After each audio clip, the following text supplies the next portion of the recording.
What's going on, everybody? This is Kings and Dreams back for another video.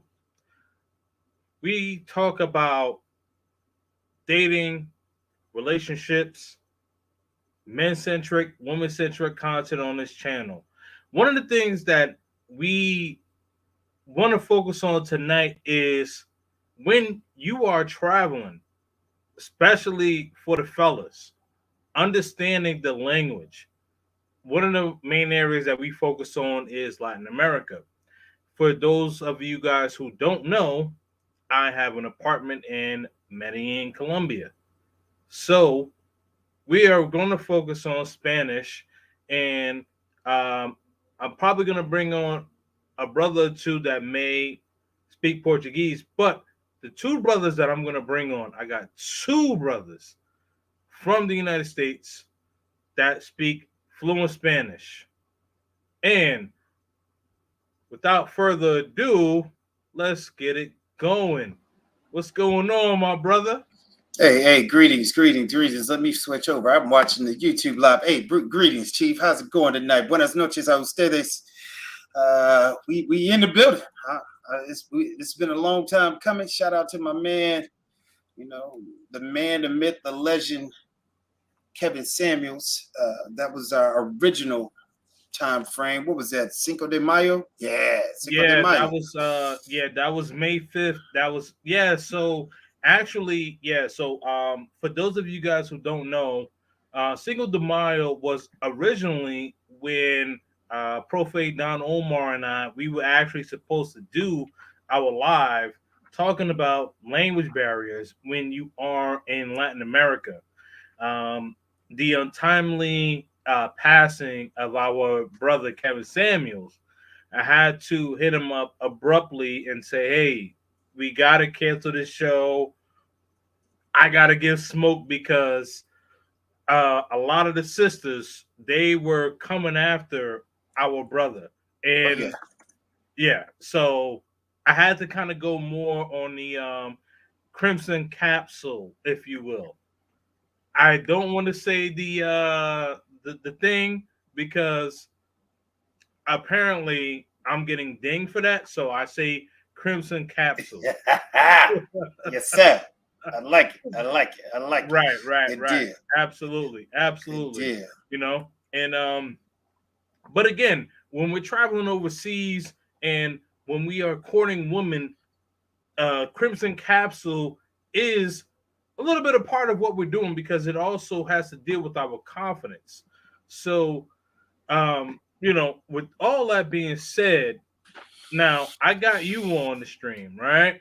Right. And I'm kind of glad, So it's a blessing in disguise, man. We've actually acquired some backup, if you will. So I'm excited about that exactly, as well. exactly. So this is what we are going to do, man. Yes, Let's sir. learn Spanish TV. Profe, Don Omar, two brothers, not one, but two brothers who speak fluent Spanish. And we are going to talk about how we can get around in Latin America, communicate, and actually speak to the people in the right way. Man, salute to both of you brothers, man. But Hey, before we peace and get blessings. there, Profe Don Omar, tell the people a little bit about yourself and what is it that you do, and then we'll kind of go from there. All right. So I am a teacher by trade. Um, I am starting off with my 22nd year teaching Spanish. Um, in Charlotte, North Carolina. Here, I also own a language solutions company here, based here in Charlotte, and I basically have clients across the nation as well as throughout the world where I teach Spanish. To those clients, I also have clients that want to learn German, French, Arabic, and um, Mandarin. And I have employees that we also work out of that area. teaching them as well. Just recently jumped into these YouTube streets back in, I want to say around February, but mostly March. And so I've been, working on getting the info out there, trying to educate some people and do my best to help share my gift. That's pretty much it, boss. One more thing. What is it that we mentioned Kevin Samuels early on the stream? What is it that you have in common with Kevin Samuels that people may not know about you, brother? Oh man. Oh man. Well, the great Kevin Samuels and I are fraternity brothers with the best fraternity in the land, the original 1911. That's Kappa Alpha Psi Fraternity Incorporated. So yes, we are frat brothers. Absolutely. Absolutely, man. Salute to the Kappas, man. Salute No to the doubt. Kappas. Yeah, for sure, man. For sure. Uh, I did not get a chance to pledge in any fraternity. Um, so I give you guys a quick story. So I played football all through my life. My senior year, I broke my leg, and I got scholarships to the U, got scholarships to Alabama, got scholarships to Michigan State. All of these places, um, um, you know, D1 schools and now all that. But I was so angry. I said, you know what? I'm not dealing with school, so yeah, man. Uh, But definitely big up yourself, man. My brother, man. the main. All Yes. right, so let the people know about yourself, man. Okay. Well, my name is Demain. I am by profession now. I am a Spanish and English teacher. I started off teaching back in 2014, so it's been about 7 years now that I've been a English and Spanish teacher part time originally. But then when the I got laid off from my last contract in corporate America, they started to pick up for me, and people got word of mouth, and they started to request me for language learning skills. A little bit about me: I have my own YouTube channel, as you know, Let's Learn Spanish TV, and I do all of my classes virtual right now with English and Spanish. I'm located out of Colombia. I'm currently visiting another country right now. I'm in the States currently, but I'm located in Colombia, Medellin, Colombia, and it's a pleasure to be here. It's a pleasure Another to. Medi head. I love it.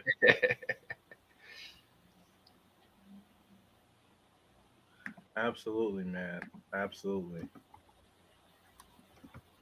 Yeah, man. So good things, good things are gonna come tonight.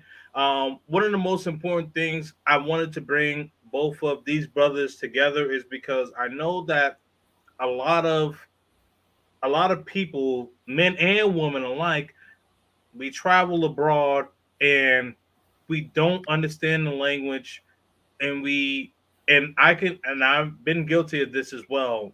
We use we use the what's the app, like the Google Translate app, Mhm. to to translate the conversation, but you may not be able to understand everything that person is saying because the Google app does not always translate everything perfectly. Right. So you want to understand the language. I've been using it less and less, and I'm learning the lessons now. Do I use it sometimes from time to time? Yes, but I will say from 1 to 10, my Spanish is probably about a 6 or 7. So I'm able to get around, mostly. When I get into, for me, intense conversations, I'm like, hold on. Especially Right. when I'm talking to my lady, like if she speaks so rapid, I'm like, hold up, baby. Wait a minute. Wait. What did you just say? Yeah, man. Okay, so let me ask both of you guys a question. So, what is it that made and Profe, I'll go to you first. What is it that made you want to learn the language of Spanish, or learn a different language first of all? Uh, okay. So just a brief story about me. I know Yep, Demain and I, we share something similar, just a slightly different route. So I yep. know that Demain, I believe you were in the Navy, correct, sir? No, no, no, no. I was not in the military. Oh, I thought you were in the military. I'm sorry. So I thought that I felt that you were too, the man. I'm not even gonna hold you. I thought that you were too. Yeah, a lot of people ask me that question a lot, but that's one of the things. If I say one of the things I regret, I should have been. Oh, Okay. you just naturally polite. Okay, got you. Okay. So for me, I grew up as a military brat, and grew up in Germany, and so that was really one of the second exposures to the language, as far as a foreign language or a world language. Initially, I started learning Spanish in school, in like elementary school, way back in elementary school. And you don't think anything of it. You watching Sesame Street, watching the Cosby Show. Claire speaking Spanish. You like, oh, there's languages, and like you start to learn what a language is. And we got Maria on Sesame Street, and I'm like, okay, I'm learning. And so I'm gonna tell you, for me, the straw that broke the camel's back when I was like, I gotta finesse this and learn how to utilize it. 1986, there was a movie with three guys, Chevy Chase, Martin Short, Steve Martin, called Three Amigos. That movie changed my life. And there's one scene, I'm not gonna give it away, but there's one scene at the very end where I was like, yo, Man, it came out in '86. You better give it away. nah. It's still popping. You can still see it. It's a good movie. It's one of my favorites. But at the end of the movie, towards the end, when they're leaving the village, I'll give you that. All right. So think about that if you go to check it out. There's one scene when I was like, yep, I'm definitely learning Spanish. So from that point on in '86, and I was like 8 or 9, and I was like, from that point on, I'm making it an effort to learn the language, bro. That was my breaking point right there. Gotcha. Okay. All right. Now, now, what made you pursue like teaching people Spanish? Okay. I think for me, it was, I was exposed to what we call cadet teaching in middle school, elementary school, middle school, where we had high school students coming down to the middle school. And I was like in the elementary school, and I was like, oh man, when I get older, I definitely want to do stuff like that. When I get into high school. So that was like my first exposure to working with kids, as far as languages was concerned. And then of course college came, and then I dealt with tutoring ESL students early on in the late 90s, mid to late 90s, where I was working with the students there.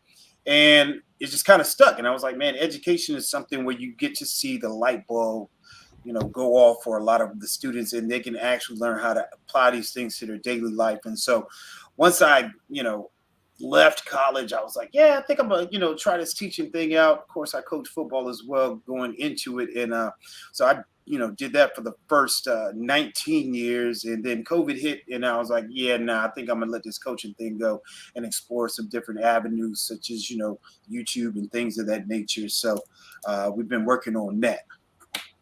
Okay. So let's just get back to football really quick before we get back into the language. So you Yeah, coach yeah. football. Now, what age is a football that you coach? The reason why I'm asking is because for those who don't know, so I have a son, so he's 8 years old. He just turned 8 in May. And this is gonna be my first year of coaching his football team. Mm-hmm. So and I also played football like from the time I was about 13 years old until 18 years old. Mm-hmm. So what what age group are you were you coaching rather? I started out in 2000 in my old high school coaching. So I was working with JV and varsity. Then I took a 3-year hiatus to middle school, coached there for 3 years, and then from then on, in like let's say '04 up until 2000, actually it was 2020. We didn't have a season in 20, so we had our spring season in April 2021. Because of COVID, right? Yeah, well, January. Yeah, January we started working out, and yeah, exactly. So we skipped 2020. No, we didn't. Yeah, we skipped 2020, and we played that fall in the spring semester. So 2021 was my last year, and I, basically after '04, I was JV and varsity coaching from that standpoint. Okay, gotcha. Okay. Yeah. All right. So Domain, I'm gonna come to you. So what Yes. made you want to learn another language? And then what made you focus on Spanish? Kind of like the same question I asked Profe Don Omar. Okay.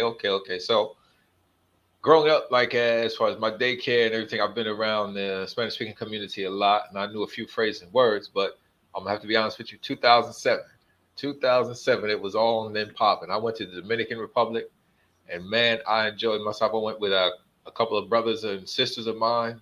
2007 was there for about 2 weeks, and that trip was so excellent. That place was so loving and welcoming and warm to me. I saw a country full of beautiful people who looked like me in the majority, and it gave me a different life experience. It changed my life, and I said the only way I can better make my experience even greater is to be able to communicate naturally with the people, understand what's going on around me. And ever since 2007, when I came back to the States, I was living in DC at the time. I said, no, I'm learning Spanish by any means necessary, and I'm going to master it. Mm.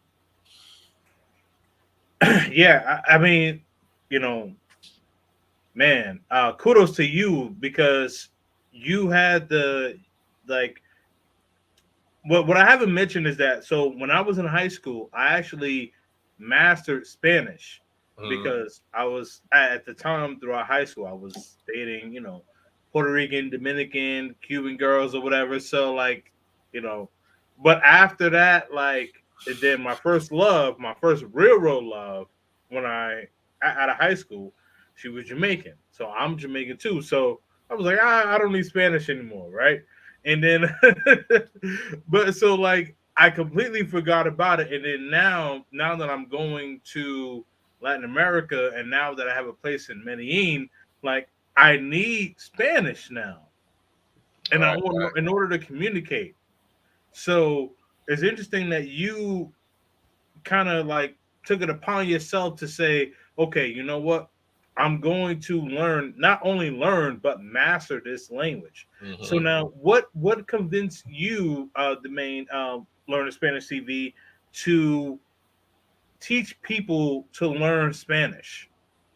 Well, I started off teaching English to Spanish speakers, and what Okay. happened is, like I said, I was living in DC, and I was working in I was working first. I was working on I forget L Street or 14th, somewhere down there, and then we moved out to Bethesda. However, there was a guy who would come in there and he was in the cleaning. He did the at nighttime cleaning in the building and everything like that. So, I'm a cordial person. I'm very polite. I started talking to him in Spanish and he would look at me like, is this guy really speaking Spanish? And I'm like, yeah, I'm really speaking Spanish. Don't be surprised.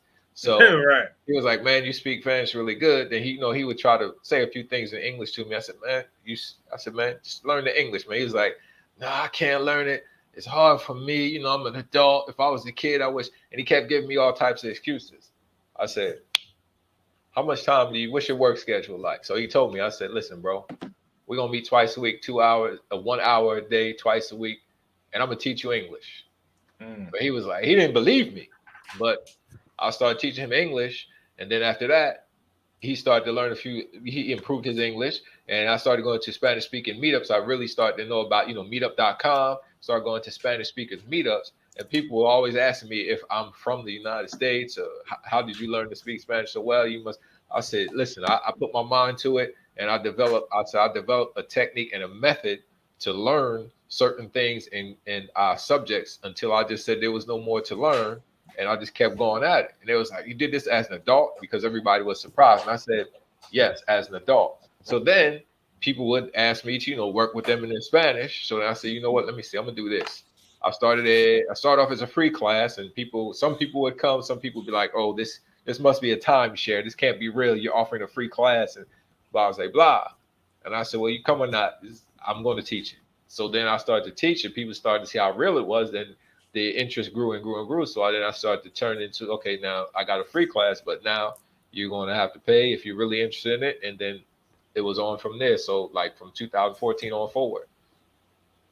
Wow. Man, you brothers got the blueprint, man. Like people that brothers that come from the states and and I'm in a couple of travel groups, on WhatsApp, on Facebook, and a lot of brothers like to come to Latin America because, they like, the friendly, the fit woman, and I'm gonna say willfully cooperational woman, So, but like they like that, right? But how can they communicate with them? And when you got people that look like us can actually teach them, Mm-hmm. because we know the United States slang. Like we could say, "Hey, it's lit in here," right? But we also know we can say things in Spanish, and you guys also know Spanish slang. Profe Don Omar, when I had Andrea on my channel last week, Uh-huh. you said the equivalent of que lo que in Colombia slang to her, and I Uh-huh. didn't even know that. And I've been going to Colombia 6 to 8 times a year. Uh-huh. So, like, how you knew that, like, that was, very interesting. All right, so now let me ask you both this, and I'll go to you, Learning Spanish TV. So now, before I get to the comments, I'm gonna get to the comments soon because I see that they're starting to build up. But so now, what was so for you, when it comes to traveling, what Mm-hmm. was the most important thing about learning Spanish while you traveled? The most important thing about learning Spanish, Yeah. the comfort, being able to communicate with the people, not having to pull out a phone translator, and people see my command of their language. You speak to a man with a translator, you speak to his mind. You speak to a man in his language, you speak to his heart. When they understood my command and my fluidity of the Spanish language, they knew I was serious and they're gonna take me serious. Mm. So it's definitely communicating in the comfort and the comfort level and the communication level between the people with boots on the ground. All right, man. I love that. I love that. Profe Don Omar, same question for you, brother. Um, for me, it was more so being able to get a more genuine experience when traveling. Um, but that's from a travel standpoint. But right here in the United States, there's so many Spanish speakers, and there's so many Latinos that actually live here in the States, where it's like if you start to utilize it here, you start to get a different experience in your daily life, even before you travel. So my thing was, hey, I want to communicate with the people here. I can learn a lot of things, get a lot of hookups. People don't understand. I'm a king of hookups. I like free 99 stuff, right? So if you speak Spanish, Yeah. bro, I get hooked up on everything. Like from yard work, people doing yard work, to free food at restaurants, to free shots. But all you got to do is just take 2 or 3 phrases, master 2 or 3 phrases, learn some small intricacies, and next thing you sound fluent. They don't know how deep your depth your toolbox is. Right. But if you're dropping like 4 or 5 phrases, people like speak Spanish. They don't Right. know. But I Yep. go into that, I go into that a little later. But yeah, for me, man, it was all about achieving a genuine experience above just being a regular tourist in a land where I could, go deeper into understanding what people are going through, being able to find out, the struggles of daily life as they see it, and the good parts of it as well. But it's also for like emergency situations. Like I just don't feel comfortable going to another country not knowing enough to be able to function. And there are some emergencies every now and then that people come up with, or are involved in, where they actually have to learn how to communicate. You know what I'm saying? So, man, I had one when I Uh, was studying abroad. oh, Yeah. what does he say? Is that facts? Facts. Yeah, facts. Okay. Yeah, Yeah. yeah. Yeah. No, Okay. I had a dental emergency in Mexico, and so, Mm. man, and I was studying abroad at that point, and hey, I'm gonna tell you, it's important. You never know what can happen. All right, you never know what can happen to you. So always, just learn enough. You don't have to. Nobody has. You don't have to know everything, but learn something. To be able to maneuver around. Just in case you need to. That's a great point. That's a great point. I will say that. Like from when I first came to Colombia. Actually, you know what? Let me hold off. I'm gonna read the comments, and then and I'm gonna get to my statement here. But let me just read some comments here. Garden scientist in the building. What's going on, brother? Welcome everyone. Welcome to the channel. Please wipe your feet at the door. Absolutely, get the likes up. Definitely support the stream. We're giving you guys some good content over here, man. Beach Bum TV, ¿qué pasa? ¿Cómo te va? See, I told you. Que lo que, man? What's going on, brother? Global Papers in the building. Brazil or die. Models and bottles for life. I'm surprised. Global Papers didn't say anything in Portuguese. He did, bro. You just behind on the. Okay. I got you pulling an Andre tonight, man. You got to pick it up, Chief. Pick it up. Hey, listen, man. You and Richie Mack. We got some good content here. We got some good content here. Yeah. Well, I flip back and forth. Definitely make sure that you subscribe to my channel, Kings and Dreams. You know what it is? Threesome King. Yeah. We three kings. I don't know about this. All right. Yes, definitely, man. Garden Scientist mentioned, make sure that you definitely like and subscribe to the channel. Which one of you guys speak Portuguese? Eu não falo português. Yeah. Não. Eu falar português com, what is it? Muitos problemas. Yeah. Muitos problemas. I got like some phrases. If I need, I can read it. Don't get me twisted. I can read it. So all right. So falar português sem problemas. Speak Portuguese. I think I did a pretty decent job. Global, let me know if I did a pretty decent job, man. Kings and Dreams, Profade, Don Omar, chat room peeps, what's going on? Garden Science, okay. Chapapa TV, what's going on, man? Sakpa said, man. All right, let's see. Hold on a minute.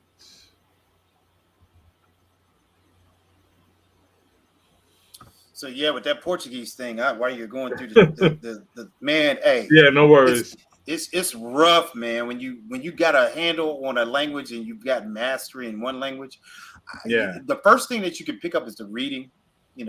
That's the easiest thing. With me, I mean, I kind of cheat. I got an instructor that lives in Porto Alegre. Porto Alegre? Yeah, Porto Alegre in Brazil. So I kind of work with her as she's working with some clients. And I'm like, I pick up some stuff, and I got some actual clients that are Brazilian that live in Orlando. That I kind of cheat, and correlate Spanish stuff to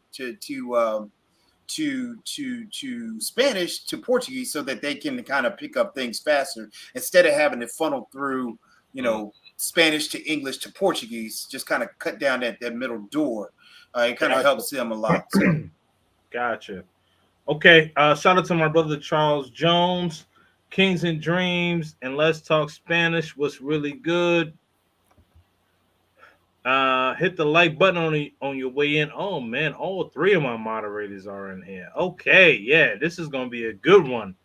Wait, Kings, described himself as an angry black man? No, I did not. What are you talking about? You might be talking about another episode, bro. Yeah. Well, no, no episode. Come on, Bobby. What are we doing here? That's a troll. That's a troll. Yeah, that's the troll right Hey, there. nah, man, you might have been angry the other day, man. You never know, man. I was not.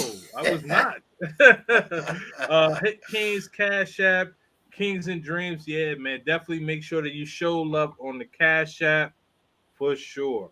Okay. I think this might be a comment here for you, the main Let's Learn Spanish TV. When I became fluent in Portuguese, I'll circle back and holler at you para español, so to learn Spanish. All right. All right, make sure you hit him up, man. Tim Howard, listen, those learn Spanish and Portuguese. Wait. Listen, those learn Spanish and Portuguese. They sleep at night. Okay. Um, Make sure that you guys do subscribe to Let's Learn Spanish TV on YouTube. Both of these brothers are content creators. They have very good content on both of their channels, man. So like and subscribe. As I mentioned, subscribe to Profe Don Omar Alo Camingo TV. You know, man, like and subscribe to his channel, man. Salute. All right. So Tim Howard, I had a Dominican family friend, so I learned a lot from that family. Yeah, me too. So, Tim Howard, I'm glad that you mentioned that. So when I, growing up, like in New York City, I was so surrounded around Puerto Ricans and Dominicans. So like, especially with Dominicans, like, so que lo que is, kind of like that greeting, right? Because remember when I had mentioned a few minutes ago, Profe Don Omar, like when you had said, I forgot what the greeting was to Andrea. Now, me going to Colombia so many times, I had no idea what that, I had no idea what that, like what you had said. I was like, wait, what did he say? And so she broke it down to me. But like when I first went to Colombia, shout out to Flyboy Way, when I went out with him, so I would say to the Colombians, I was like, "Que lo que?" They like, "Gay?" Like, what you talking about? Like, yeah, it's just very interesting, man. Very interesting. Yeah, what's interesting about that is, like, I've yet to. Oh, my fault. Go ahead. Yeah, for what's interesting is I've yet to set foot into South America. I've done the Caribbean and Central America, Mexico. So when I do touch down, I'm trying to finish out 3 countries. I got 3 countries left in Central America before I was saying before I jump in, but I've seen, Philly Dom does the Belize and El Salvador and Dom is holding it down. The Honduras. Well, I don't know if he's been to Honduras yet, but I know he's been to El Salvador and Belize. And so I was like, yo, now that I know, those are 2 of the places I want to go, as well as Guatemala.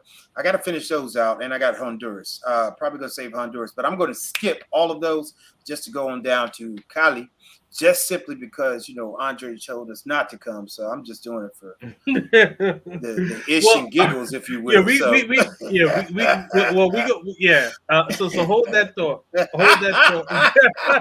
But what I wanted to say, though, with the slang thing, learning, like, what's up in various countries, like, because I've not been to Colombia yet, I actually, have, there's a lot of Colombians here in the States.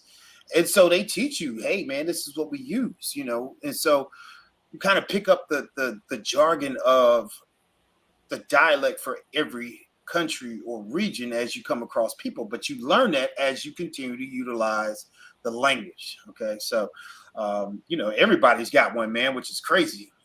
You can roll into any country and it's always going to be something different. Interesting that you say that there's a lot of Colombians in the States. So for me, and anyone in the chat that has grown up or at least lived in New York City for an extended amount of time, pardon me, I don't believe that there's a lot of Colombians in New York. Now, again, I could be wrong, but Puerto Ricans, yes. Dominicans, yes. Mexicans, yes. Cubanos, yes. But Colombians, not that much. Mm. At least I haven't ran into them. But like every female, like who was Latin American, who I flirted with or had a relationship or situationship with. We'll get to that later. But yeah, you know what I mean. But like they've either been like Puerto Rican, Dominican, Mexican, Cubana, So it's interesting that you would say that you have actually ran into Colombians. Man, they got restaurants here in Charlotte, man. It's like multiple Ah, restaurants okay. here. So North Carolina. Okay, so Yeah, all I right. mean, but really the East Coast nowadays, like it's becoming like there was a lot. Every time I go down to Florida, I could be in Tampa. I could be in Orlando. I'm running into a lot of Colombianos down there. Yeah. So I mean, I don't really fool with going out. I don't know. It could be Midwest, it could be West Coast, but I know this East Coast thing, you can definitely find some. Gotcha. Okay. Yeah. I mean, in Florida, yes. So I've been to Florida. Last year I went to South Beach. Um, quite a few times. Well, actually with Flyboy last year, and yeah, we ran into some Colombians, but Mm, I'm talking about, I guess, like with me growing up in the city, I have not ran into them. And again, I'm not saying that you're wrong. I'm just saying that, most of my interactions with the ladies have either been Puerto Rican, Dominican, Mexican, or Cubana. mm. All right, so let me finish up these chats and then I'll ask you Yeah, gentlemen boss. some more questions. Great movie. Mr. Chase had the That's supposed to be baddest. baddest lady in the movie. He ain't lying. Uh, That's it right there. He knew what I was talking about. Shout out Yeah. to let's get the Javon, man. likes up. Let's get the likes up. Salute to my Spanish speaking bros. Uh, saludos, mi gente. Hey, you know what? Learn to Travel TV is Panamanian. You Yep. know what? Hey, Learn to Travel. I may drop the link for you, man, later on because if you want to come on the panel. All right. Oh, my fault. This is something that you had said. Yeah. Yeah. And let's learn Spanish TV. I need you to make a merengue, bachata instructional video. Yeah, I'm trying to do that. The thing is, I'm gonna have to find somebody to make me some original music, so you two don't get those copyright strikes again. Oh God, yeah, yeah. So what I've been doing, and let me just kind of get into my little YouTube bag, if you will. But Mm. what I've been doing is like I've been chopping up like little videos, and I put like 60 seconds on those like little like YouTube shorts. Uh-huh. Yeah, but even with those, like YouTube is like, oh, like question for copyright, but they let me slide with it because the video was so short. Uh, Yeah. I think you But can yeah, purchase like a if license though on some of those. Like you can purchase a license to utilize, a song. It might be like $4.99 or something like that. I feel like you can okay. go through and purchase a license to utilize a song on YouTube. oh, you Okay. can Um, do that. yeah. Man, hey, I'm gonna tell you who has some music, and Ace Live has some music, and I'm like, yo, how's he getting all this through here? Right, Yeah, right. he stayed with the music. So, Yeah. him, Check, all them dudes, man. I'm like, okay, so I had to do some research. It's on YouTube. You know what I'm saying? Okay. YouTube Nice. That's University. good to know. That's good to Yeah. know. Thank you. Thank you. I had no idea because like I was out because I thought like if I had put it like under like a normal video, they were gonna flag my channel. And I'm like, man, I'm on my way to 1,000. Don't mess with my channel. Chill out. Leave me alone. Right. Yeah. So all right. So my man Jermon says I also listen to a lot of reggaeton as well for slang. Yeah. Me too. Me too. That's how I that's like how I understand a lot of the Spanish slang. You communicate in Spanish without a translator, you are a king. That is a fact. That is a fact. I have been blessed without using the translator. We gonna keep it cool on here tonight. PG, baby. Yes, sir. Jill, aka MMA Fan 3, Kings and Dreams, salute. My man Jill, salute to you, brother. Bobby Bacteria with the follow-up. I like it. I knew he said it somewhere. Shout out to you, Bobby Bacteria. Oh, hold on. Wait. Hold on. Tim Howard, what's going on? Okay, I saw him shaking a tail feather on Instagram. He's talking about you. Felice talking about you learning Spanish TV. Yeah. Yeah. Okay. Let's see.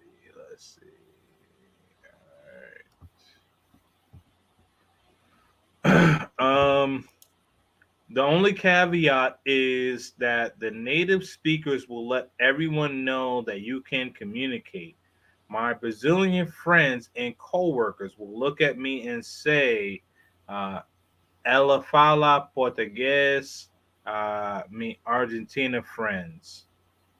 Okay. Let me go with Proface. Well, yeah, Proface. So, how do you respond to this one? I mean, it's all about, it comes down to the person. I think for me, I have no problem communicating and I have no problem talking. This is what I do for a job. So as far as, people finding out, oh, yeah, that guy, but then he is right. Once they find you out and you speak these languages, they coming to you with all their people and like, hey, tell them this or tell them what they need to do there, so they gonna bring the fam and try to get you to give them explanations. So it's to each his own. If you like to talk, it's not gonna be a problem for you. If you don't like to talk, it could potentially be a problem because some people, they here in the States, when somebody that is a Spanish speaker knows that you are bilingual, they view it as a blessing in disguise, and now they can tell you every single thing that they need to, get off of their chest or find out information about. So, it is what it is. I mean, you take it. It's all about a karma thing with me. If I continue to give off good vibes, I hope good vibes come my way. You know what I mean? Got you. Okay, so So let me kind of piggyback off that and the main so do you feel the same exact way of what Profe Don Omar has said? Hey, no problem. I like to talk. Somebody want to talk to me, we could talk. We could rap a taste. We could chat it up. Now, if it's like a situation where they say, "Hey, can you translate this? Can you translate that for me?" I'll say, I do a little bit for them. Then after that, I say, "Listen, translation is a part of my business as well. The prices are." A capitalist. I like that. That. Yeah. All right. So now let me ask both of you gentlemen this. So now, have you ever, because Charles Jones said the caveat, and so I kind of want to take what he said and kind of dig a little bit more deeper into it. So have you guys ever seen it as it being a problem due to the fact that both of you guys are Black American men that speak Spanish? Go ahead, Jermaine. You got it. Okay, now I say no. Actually, it's a blessing. I don't see it as a problem. I see it as a blessing because you don't know for how long before I even spoke Spanish and wanted to learn Spanish, I would be looking for people who look like me and I could relate to that was fluent in the language. And it just, there are people there, but it's so publicized. Like you see it on Telemundo and that other Latin channel in the States. You don't see people on Univision. You don't see people who look like you speaking Spanish. Although when you go to actually Colombia, you see a lot of Afro-Colombians, more than what people would think. I had a friend of mine who when I was in DC, I stayed with a family, a house with a couple of guys. I met them at university, and they were from Colombia. They were from Buenaventura in Cali, Colombia, and a Dominican friend of mine. So we was all going to go out one night to a Latin club, and Dominican. I went up and picked up the Dominican friend of mine. Then my Colombian friend, he came to the door. And my Dominican friend, yo, you sure that guy's from Colombia? I said, he's Colombian, man. You want me to ask him for you? And he said, no. But the reason he asked that is because he was an Afro-Colombian. He was very dark-skinned. Gotcha. Okay. All right. So I'm actually So shout out to my man Charles Jones. So he said it's a three-part question that he was asking. But all right. So Tim Howard said, I'm trying to learn fluent Spanish and Portuguese. Definitely make sure that you like and subscribe to both of these gentlemen's channels in reference to Spanish. You will not be disappointed because both That's of so these gentlemen speak Spanish fluently, man. and I like Professor Donald Moore. I like his delivery and his straight to the points, and like this is how you do this is how you do that. I've been checking out a few videos on his channel. I'm like, yeah, that technique works. That technique is good. Appreciate it, boss. Appreciate it. Appreciate it. So you won't be disappointed.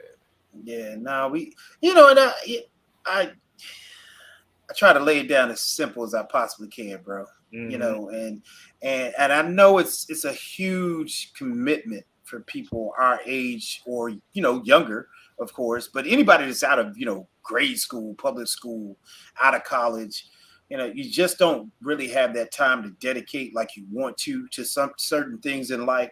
And so because you got daily life stuff to deal with, so I kind of I low key, I might be self-diagnosed with ADHD, so I like to get in, get out, man.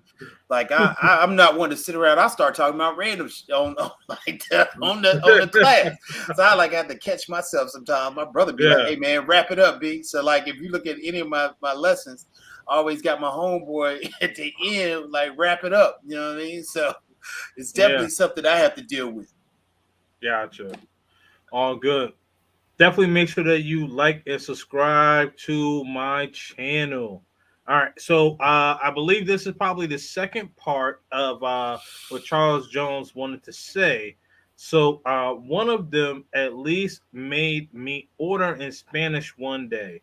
Another dude who's like my little bro said that I spoke a little Puerto Rican, spoke with a little Puerto Rican accent, which is weird because I only hang with. Hold on. Really, Charles? All right, this is what we doing. You my man. I love you, so I got you. I hang out with Argentinas and Mexican. Maybe it's because of the dominant Puerto Rican presence here at work. Yeah, that'll do it. It will. And when I was learning, and you know what's ironic about that, when I was learning, See, I told you I got you, Charles.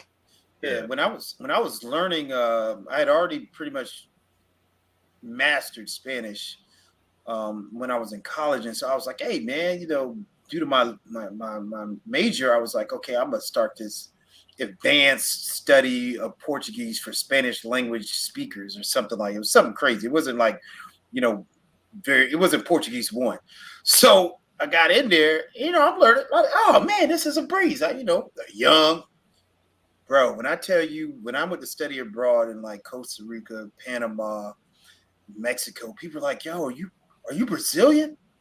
And, I'm speaking Spanish. And I'm like, well, what are you talking about? Am I Brazilian? I'm speaking Spanish to you. Like, they were like, yo, your accent, And I'm like, so there is definitely, because I had stopped taking Spanish once I had mastered it. I was just using it in the streets. And so you starting to focus on being Portuguese, Brazilian Portuguese, bro. It hurts your soul, but at the same time, you kind of, at least they think you speak something else besides English. So, gotcha. All right, so it's called Argentines, not Argentines. Argentines. All right. Let's see here. Still got a couple of questions I want to go through here.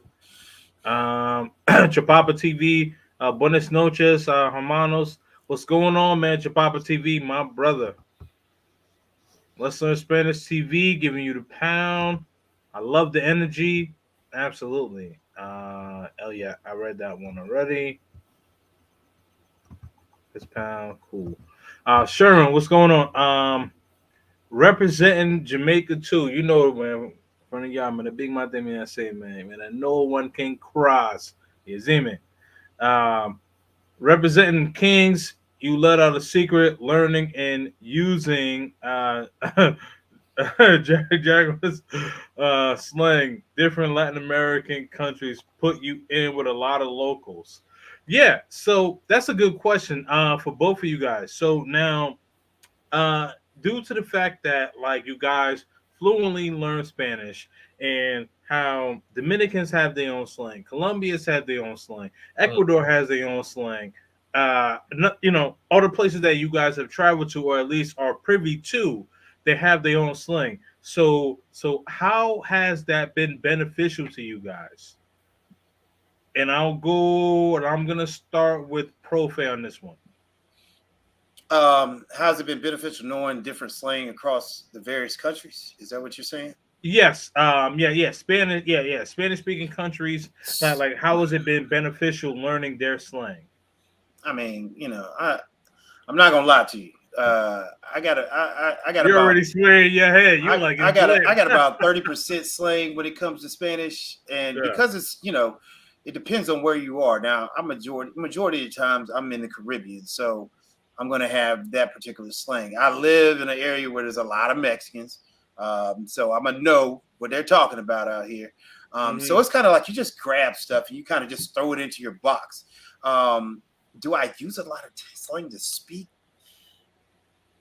Not really, because I'm a teacher, bro. Like, this is the most slinging I get to teach. I get to speak, unless I'm out in the streets. If I'm in the streets, yes, you don't let it fly. You know what I mean?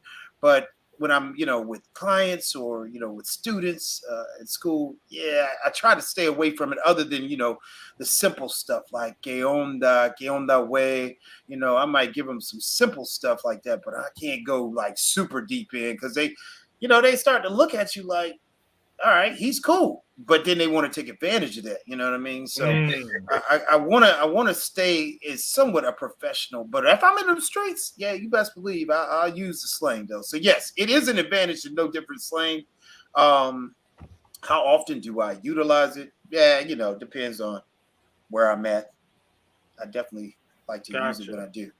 So So okay. So before I go to you, domain. So now, like, is it beneficial when you are using it outside of the classroom? Do you find it beneficial for you? Or is it kind of like, man, like it's cool if I use it, it's cool if I don't? You talking about the slang?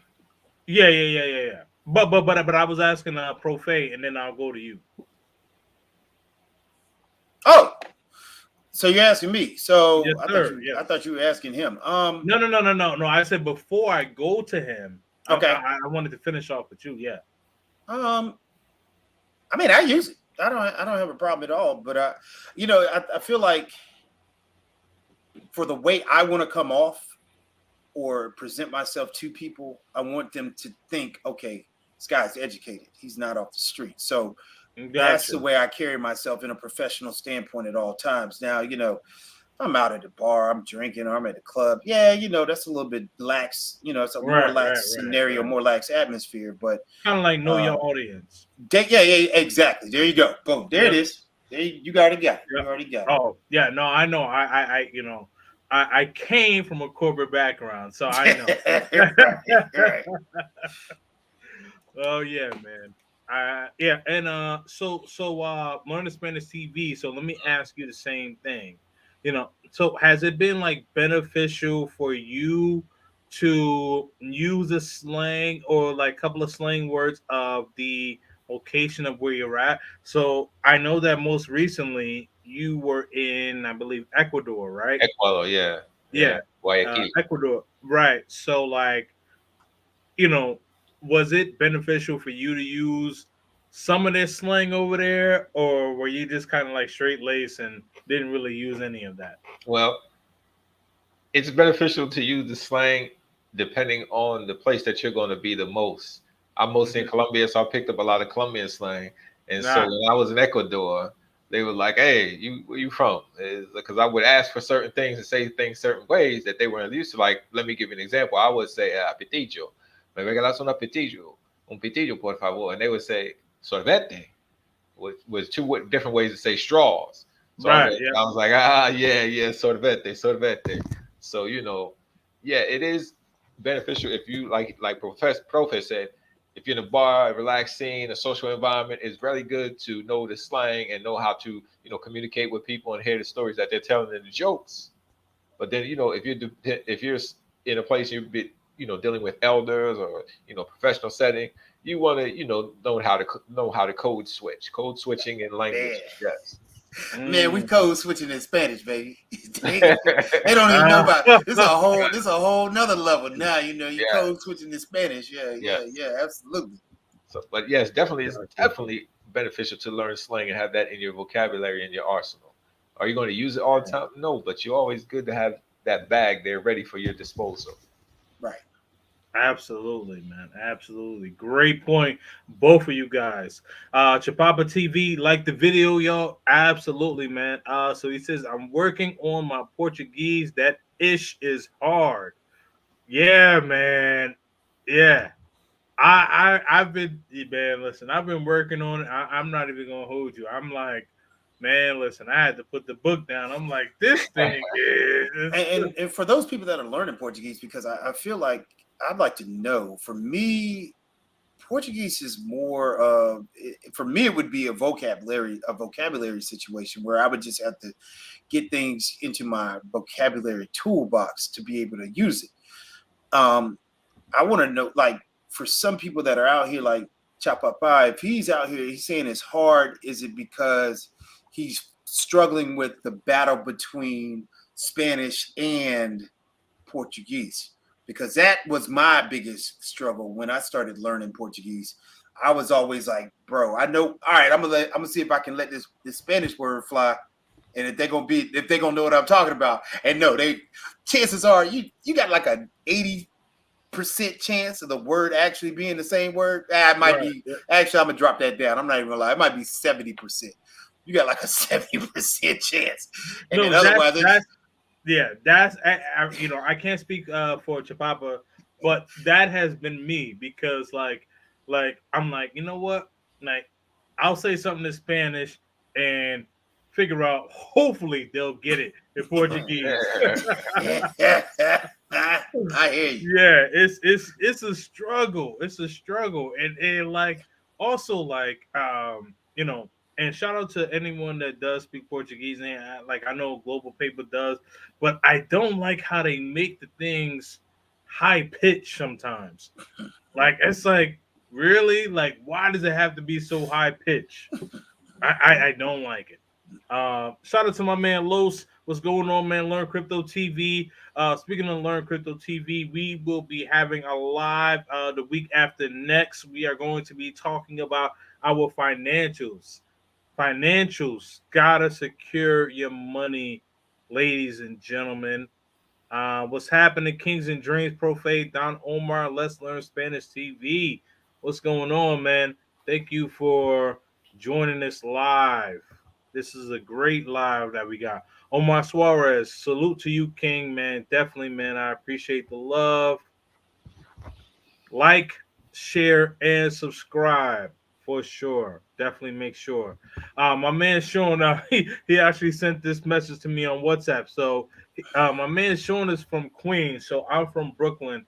For you guys who don't know, and for people who think Brooklyn and Queens are just right next door to each other, it's not like that. People just see New York City, they just see like, oh, it's Manhattan, Brooklyn, Harlem, like Bronx. No, like it takes a while to get to Queens. So I did not know that there were a lot of Colombians in Queens. I did. I have rocked out with a lot of Spanish ladies in Queens, but maybe they might have been Colombian. I didn't know, but I did. But I knew that they were Spanish though. All right. Let's see. The DMV is rapidly becoming a huge Spanish-speaking area. Lots of Colombians there. Um, Domain, you're from the DMV. Is that correct, or am I incorrect in that assessment? Well, let's see. I left DC. It was what year did I leave DC? I left DC about 2012. And when I left DC, it was majority Salvadoreños. Okay, gotcha. All right. Let's see. One of my best friends is Colombian. Learn to Travel TV. That's my man. He's yeah, yeah. Learn to Travel TV from Long Island, and he's Panamanian. Colombians hide in Queens and Long Island. Yeah, they do. But see, I'm not going all the way to Long Island. Like, from Brooklyn to Long Island, that's a hike. If you've ever been to Brooklyn, anybody that's ever been to Brooklyn, New York, going to Long Island for for a meow, nah, not doing it. Sorry, can't do it. All right. Go to Roosevelt Avenue. Little Columbia is a center of Colombian life in Queens, which has the largest Colombian population in the United States. Okay, All right. Sean, with the Queen's facts of the day. I like it. Good Mhm. stuff. I didn't know that. Absolutely. I was today years old. Appreciate it. Colombia's and Venezuela and Doral. Okay. All right. So now let me ask you both this. So we're leaning towards what we're getting to, when it comes to in the chat. So now, courting a lady. Now, have you both? And I'll start with you, Domain here, because I picked on Profe twice last couple times here. But would you say that when it comes to courting woman, learning speaking the language and speaking it fluently, have you been able to what's the word I want to say? Have you been able to get your point across clearly? And Absolutely. and have they been receptive, like have they liked the fact that you speak the language fluently and you don't have to look down at an app to understand exactly what they're saying? Oh, absolutely, absolutely. I mean, just imagine in reverse if you were speaking to someone in a language that you could understand, someone that you were trying to speak to was trying to speak to you using an app. Absolutely, Hmm. that's an affirmative. Hell yes. Okay, got it. All right, Profe, what do we got? Oh man, I don't. I want to Let's see. seem like it is an advantage. I'll say that it is an advantage. Yep. Um, you know, there's a few of us in this world and the United States that are black men that speak Spanish or speak fluent Portuguese or Korean or Thai, and we're considered we're select group of men in a fraternity. We are the black unicorns, Mhm. and so when we start talking or we start speaking in these various languages, some mouths drops, some eyes get big, and people that are native speakers of that, depending on what country you in, are drawn to you. Uh, it's not necessarily, oh, he's attractive or she's attracted or, blah, blah, blah. It's more so of there's a communication opening where I can speak freely without Right. having to look back and forth to somebody's phone. They type it in WhatsApp. Now, granted, WhatsApp now has it where you can type over, you can put like a shield. It's like it's not necessarily a shield, but it's an app that runs on top of WhatsApp that you can actually type out in English, and then it'll flip it to whatever language that you have. Really? Oh yeah. That's a gem I thought I'd drop. I ain't telling nobody what it is, and quite honestly, I don't know the name. I just got it on my phone. My Portuguese employee hooked me, Oh, get me okay. to the That's game on that. that's So gonna be part of like the consultation hookup. I'm not doing You're not getting consultations that on that. app until you I get ain't the gonna lie. consultation. I ain't gonna lie, bro. I'm just old and I don't remember the name, bro.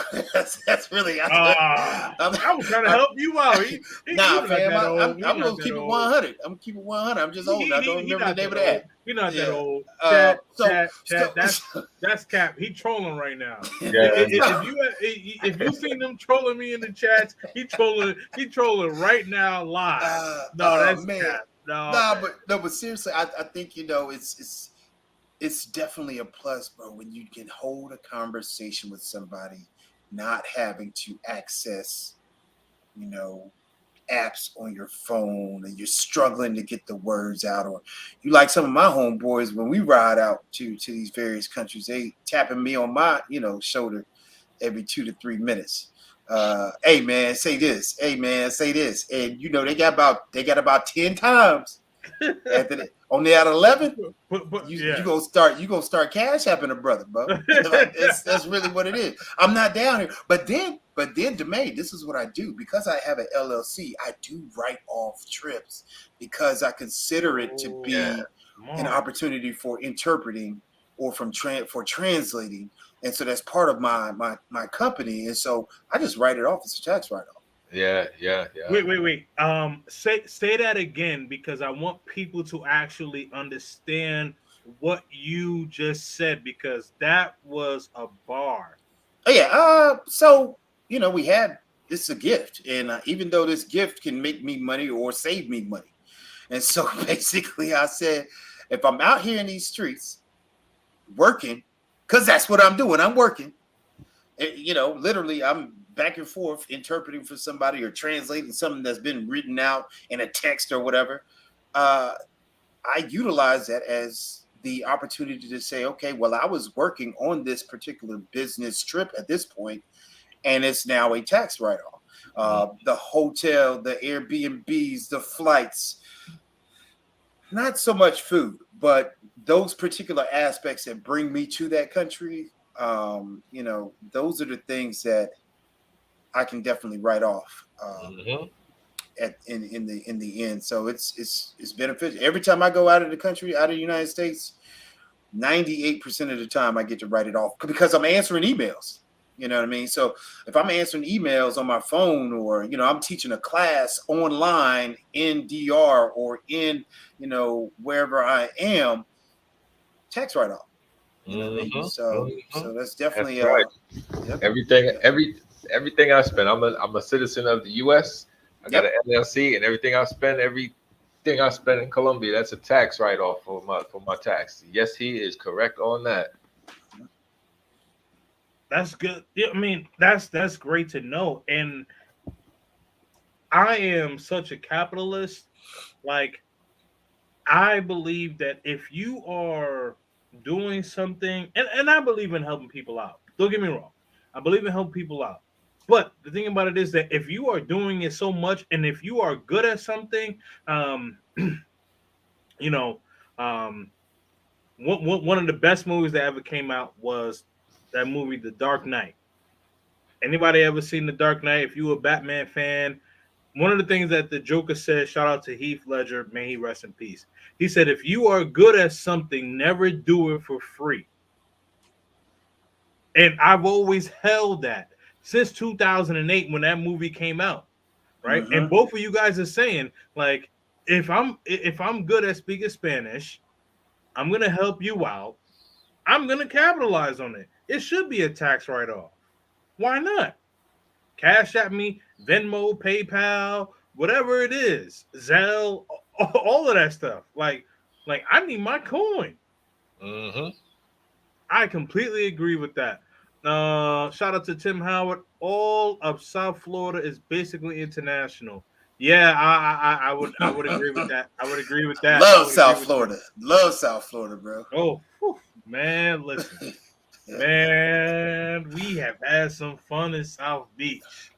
But I'm gonna keep this PG here. I might have to open up a Patreon or something. All right. So, how can you make sure your American teacher knows good Spanish and is not BSing you and just know basic Spanish and can't really hold a conversation with a local Spanish speaker? How do you vet a teacher, bro? Shout out to JM. And this is going to you. This is going to you, Demaine. All right. So, Profe, I got you on the next one. Now, there's a way you can do that. I want a piece of this too. Oh yeah, no. I'm saying I'm going to him first, and then I'm going to you. Yeah. It's funny because I've been in that situation before. I was putting out flyers for a class in Atlanta, and a guy called me up, and he was talking to me, and he asked me, about my class in a little bit. And he said, "Can I hear you speak Spanish?" And I said, "Okay." So, I just started telling him, a little story and in my class today, what happened today. And then he started talking back to me in Spanish. Lo and behold, he was a Spanish professor as well. And he was like, yeah, man, I was just calling because, my friends was telling me to check it out and see if you were legit or not. And I said, and when this was this conversation was in Spanish, I said, well, I can tell that you're definitely not a student looking for any lessons by your control of the language. But yeah, so if you got someone who that is fluent in Spanish, you can have them call that person and talk to that person and just ask them basic questions in Spanish. Not basic questions, just ask them. And then that person can report back to you. That's the best way I know how to do it because it's been done to me. Absolutely. I'm gonna go ahead while you on the phone over there. I'm gonna jump in on this because I love this question because for the last 2 decades I've gotten this scenario like, yo, they want to vet you, right? And there's no malice, I want to bet anybody. You like, car salesman, a plumber, HVAC guy. Like I'm gonna bet you. So what would I do if I were somebody wanting to learn Spanish? Oh, I'm throwing that teacher in the fire. So what we're gonna do is we're gonna meet up. We're gonna go to dinner. Or we're going to go to a lunch meeting and we're going to go to a Spanish speaking location. And I'm saying, hey, Mr. Johnson or Senor, whatever his name is, can you show me what you do with the Spanish? And, or go to some of those meetups like Jermaine was talking about. You can go to international. We have an international house here in Charlotte. So like, people go downtown, they have various conversations. Hey, I want to meet you down there for, a cup of coffee, whatever, lemonade, whatever you drink, and have that instructor engage in conversation with somebody else. You got certain parts of town, depending on where you live at. East Charlotte is for us. So you go over to East Charlotte, it's little Mexico. Meet them over there. Walk down the street. Ask for some directions. Hey, man, ask him how we get to so-and-so. Put them in the fire, baby. Yeah, put them in the fire. Absolutely. Great question, JM. Great question. All right. Good. Okay. All right. Let's see what we got. All right. There are no Colombians in the Yay area. It's mostly Mexicans. Most of the homies are norteños. All right, I got to be talking about the Bay Area, California, because I've been to Northern Cali, and it's Mexico country up there. Oh yeah, like, yeah. Like, so the West Coast now. I would say both of you guys are from the Northeast, right? Is that fair to say? Nah, fam. Or at least live most of your life, right? I'm Southeast. I'm Southeast. Well, North Carolina. Pardon me, right? But what I will say is that at least me coming from the Northeast, like Mexicans is low on the totem pole as far as population. Okay. So high on the totem pole, Puerto Ricans, Dominicans, Cubanos, or Cubanos. You know what I mean? Yeah. So when you go to the West Coast, Cali, Mexico is like way up there. You know what I mean? So for sure. All right, let's see. Absolutely about South Florida. Absolutely, yes. Make sure that you are subscribing to my man Learn to Travel TV for sure. How do you say this? Type of CPT, blessings, brother. Yes, man. Salute, my guy. Salute, man. Kings definitely said he broke his leg. Yeah, this is Bobby Bacteria, baby. Yes, sir. Yes. Okay, so Bobby, this is what happened. That is true. Okay, yeah. So what are the So let me tell you guys the whole story. Shout out to you, Bobby Bacteria.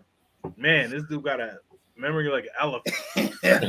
But and that's not a diss, like not dissing elephants. Elephants actually have great memory. Right. But no. Well, I want him to know because I don't want him to come back in the comments and say, "Oh, like you a-hole." Like no.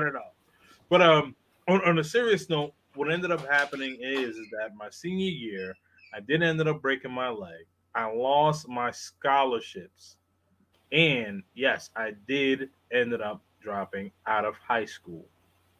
That is why, because I lost my scholarships. I had scholarships to play in D1 colleges, Wow. and football was my life. Like my goal was to go to the NFL. You know, so but yeah, man. Shout out to you, Bobby Bacteria. Thank you for that one, man. All right, let's see. Definitely, you know what, Bobby? You know what, man? Hit up my Cash App, man. Throw me under the bus like that. Hit up my Cash App, man. Salute to you, man. And make sure that you definitely subscribe to my brother Profe Don Omar Habla Camingo TV. Exactly. I know I'm probably behind on the comments, and you guys are probably kicking my behind. Univision. Yeah, that was the other Okay. one. Yeah. All right. Shout out to Garnet Scientist. This is my young bull right here, man. From New Jersey, lives out of Cali. Definitely gave Mm. me the blue wrench. Yeah, this is my young bull. So hold him down, man, if you guys can.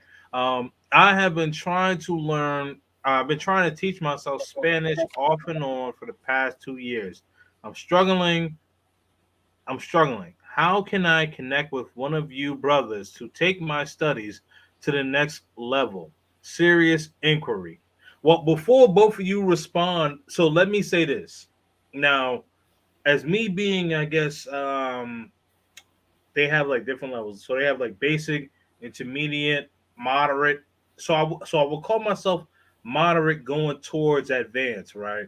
So what I would say for me, garden scientist, is that like watch like those Spanish shows or movies on Netflix and watch the subtitles. Look at the words that they're using. Put the subtitles on because the words that they're using will come up a lot. Like you'll start to see like the and, but, because, like pero, or porque. You start to see a lot of those, and you start to pick up on that a lot.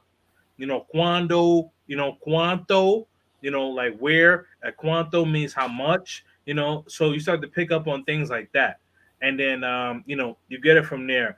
And then I'm going to go to you, Profe. The man, I did pick on you a little bit. So I'm going to go to you, Profe, and, get your answer on that. And then, the man, you can answer afterwards. What are your thoughts? So shout out to the Queen Felicia. She gave my information out earlier, and she gave out Yeah, Domain's information earlier as I'll well. highlight that before we leave here. Okay, and so she did do that, and I would say, for anybody wanting to learn Portuguese, wanting to learn, any language. And I think somebody over here, JM said, does it have a connect the hookup on Thai? That I do not, brother. I can't help you with it. That's not my geographic location. So, I'm sorry, man. But with Spanish and any other of those languages that I mentioned earlier, um, you know, now that I'm in these, and I'm on YouTube, um, I'm still taking clients, from a private standpoint. But I like to, when people email me, like the first thing they see is www.hablaconmigo.tv, which will take them right to the YouTube streets and do my YouTube channel. I have it it's systematically set up for you to jump in where you need to. We've got survival Spanish for a playlist. I've got beginning Spanish. We've got some what I call WTF Wednesdays, which is what things frustrate you Wednesdays, that I throw videos in on there. So you can I like that. Okay. so you can get in where you fit in, right? And if you are like, all right, I'm good with all of these. Like I got this. Now I'm ready to move. Well, what I do is oftentimes I bring, people in there and say, yeah, I've dabbled in the language. I've got, X amount of background in it. I'll give them a diagnostic assessment where it kind of helps me to gauge where they are. And I also send them a questionnaire that kind of gives me the background on how they learn, what's the best way for them to learn, how much Spanish, if they're speaking it, Do people understand, and vice versa? So I'll go from that standpoint after people have said, you know what, I like the info that's dropping in. I've also got some self-paced courses that I have available that I allow people, if they just want to work on their own. But if they want that back and forth one-on-one or a group class setting, I do have that available as well. All right, Domain, you're up. Okay. So yeah, I do group classes and I do one-on-one classes. You can hit me up with with my email address, and I can get back to you. You know what you always want to remember, like Prof has said, a good instructor, a good teacher, professor is going to give you an assessment. He's not just going to start you off with where he thinks you need to be. He's going to actually assess you and see where you need to be. As far as teaching yourself, eventually you're going to come to a point where you're going to need a tutor or be a professor. So you're going to have to, make the decision, and whatever person fits best for you, then you go ahead and go with that person. Let's see. Like he said, make sure that you check out the free videos or the videos on YouTube to see what you got to feel for and where you're lacking, because you want to have a roadmap. You want to know what you want to learn, and we can't say you can't say what you don't know, because you don't know what you don't know, but you got to know what you want to learn. And as you start to learn that and see how you retain it, and then go from there. Absolutely. Okay. So thank you, Garden Scientist, for that question. So now, in the midst of his question, I have a question for both of you. And I'll start with Profe. So Okay. now, my lady, she speaks Spanish rapidly, like very quickly, right? So like when she's talking to me, like I have to tell her like slow down so I can understand what she's trying to say. Do you have any tips as to where I can hear like hear the speed of what she's speaking to me at, or is it just something that's just something like I just have to kind of deal with? The reason why I'm asking that is because like when she says it like slowly, I get it. But Yeah. when she says it so quickly, I'm like, WTF. And Is it's she not, and frustrated? it's Let yeah, me yeah, ask you and it's this though. not Is like she what is do you she I don't know what you just said, but what do you think, friends, or whatever you just said? I'm sorry, but no, what things it's what frustrate the F. yeah, what things frustrate you? Yeah, Yeah, yeah. well, yes, that Yeah, is absolutely. what frustrates me. Absolutely, got you. So I would ask you, does she feel as if she's agitated or frustrated when she has to slow down and speak for you? No, That would be my first question. no, All right, so nah. She laughs. Though she laughs like right, you know what I so mean? I Yeah, think you're okay when you ask that. That's one of the things that that's one of my top 5 travel phrases that I actually broke out in my recent video, yeah. was the fact that people have to be able to say that, speak slower, please. Um, that's one of the most important things that you can utilize. And I don't know of anyone, if you're in a genuine conversation where they're like appalled, in Spanish anyway, they're just glad that you're actually engaging in a conversation in Spanish. Oh But yeah. as far as to your question, how do you become? I guess how do you become more? It's all about repetition. How do you get better at the rate? Because Spanish is one of the speed top 4 languages with a high Spanish rate.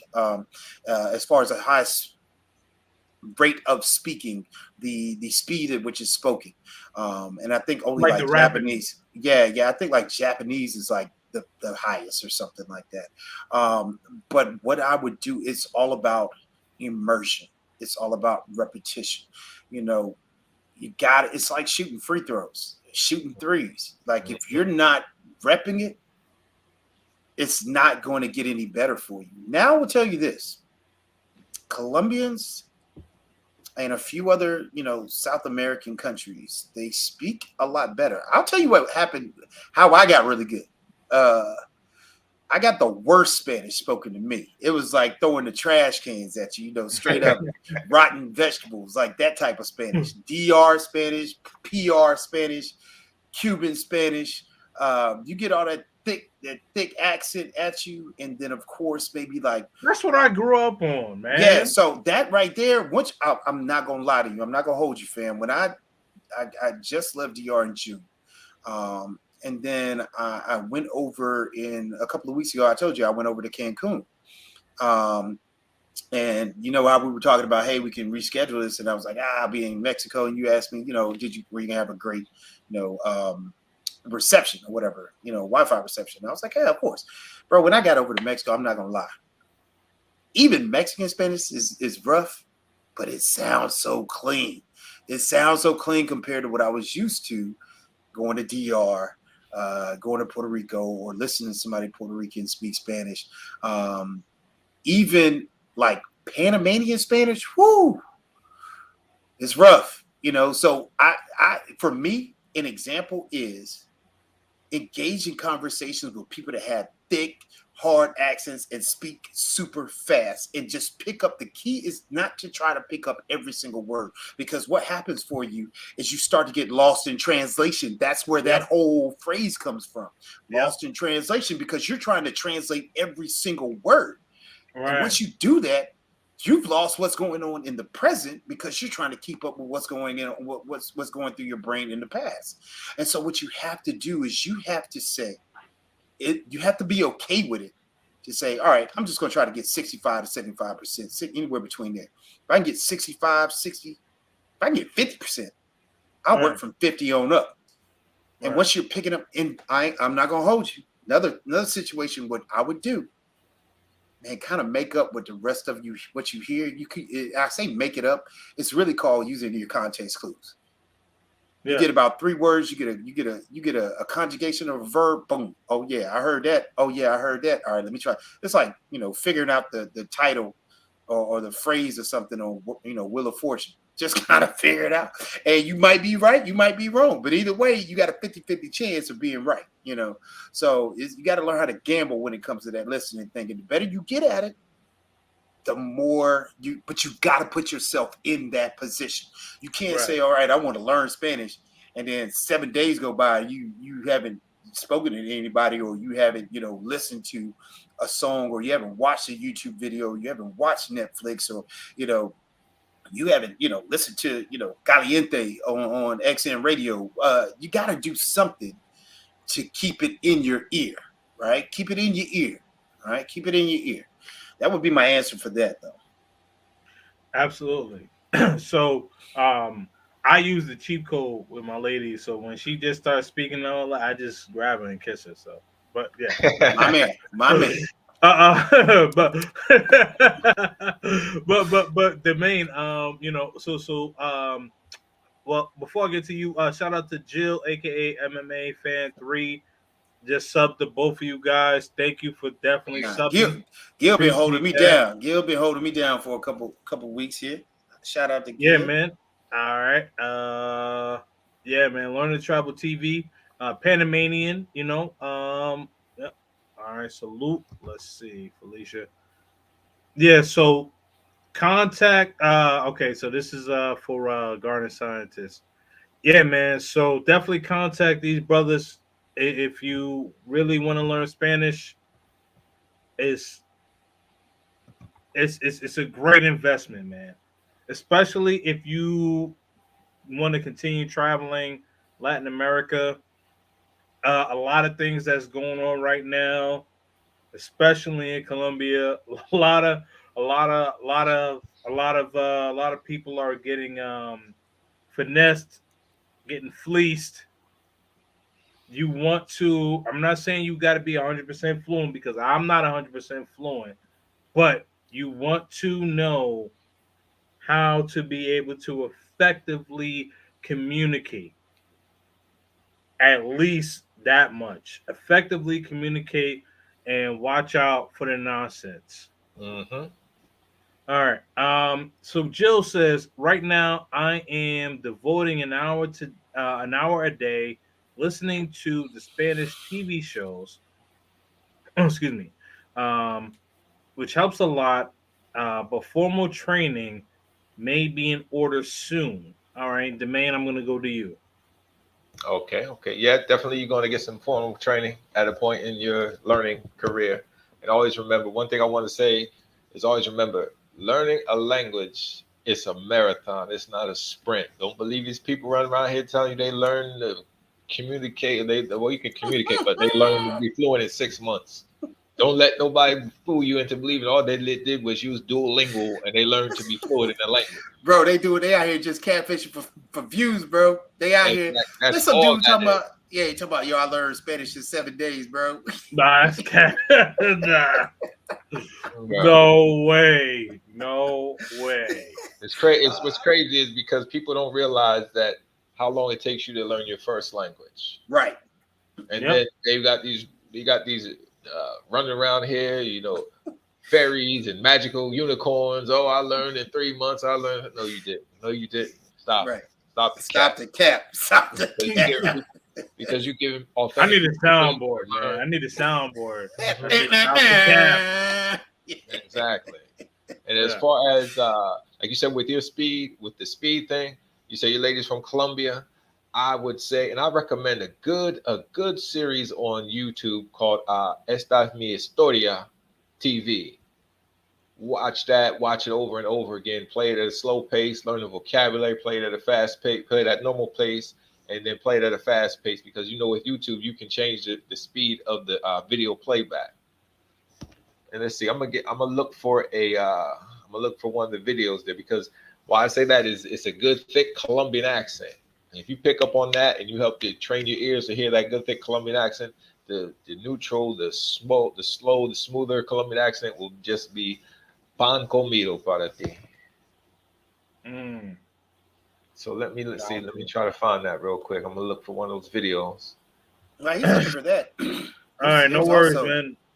Yeah, My fault. while he's Go looking ahead. for that.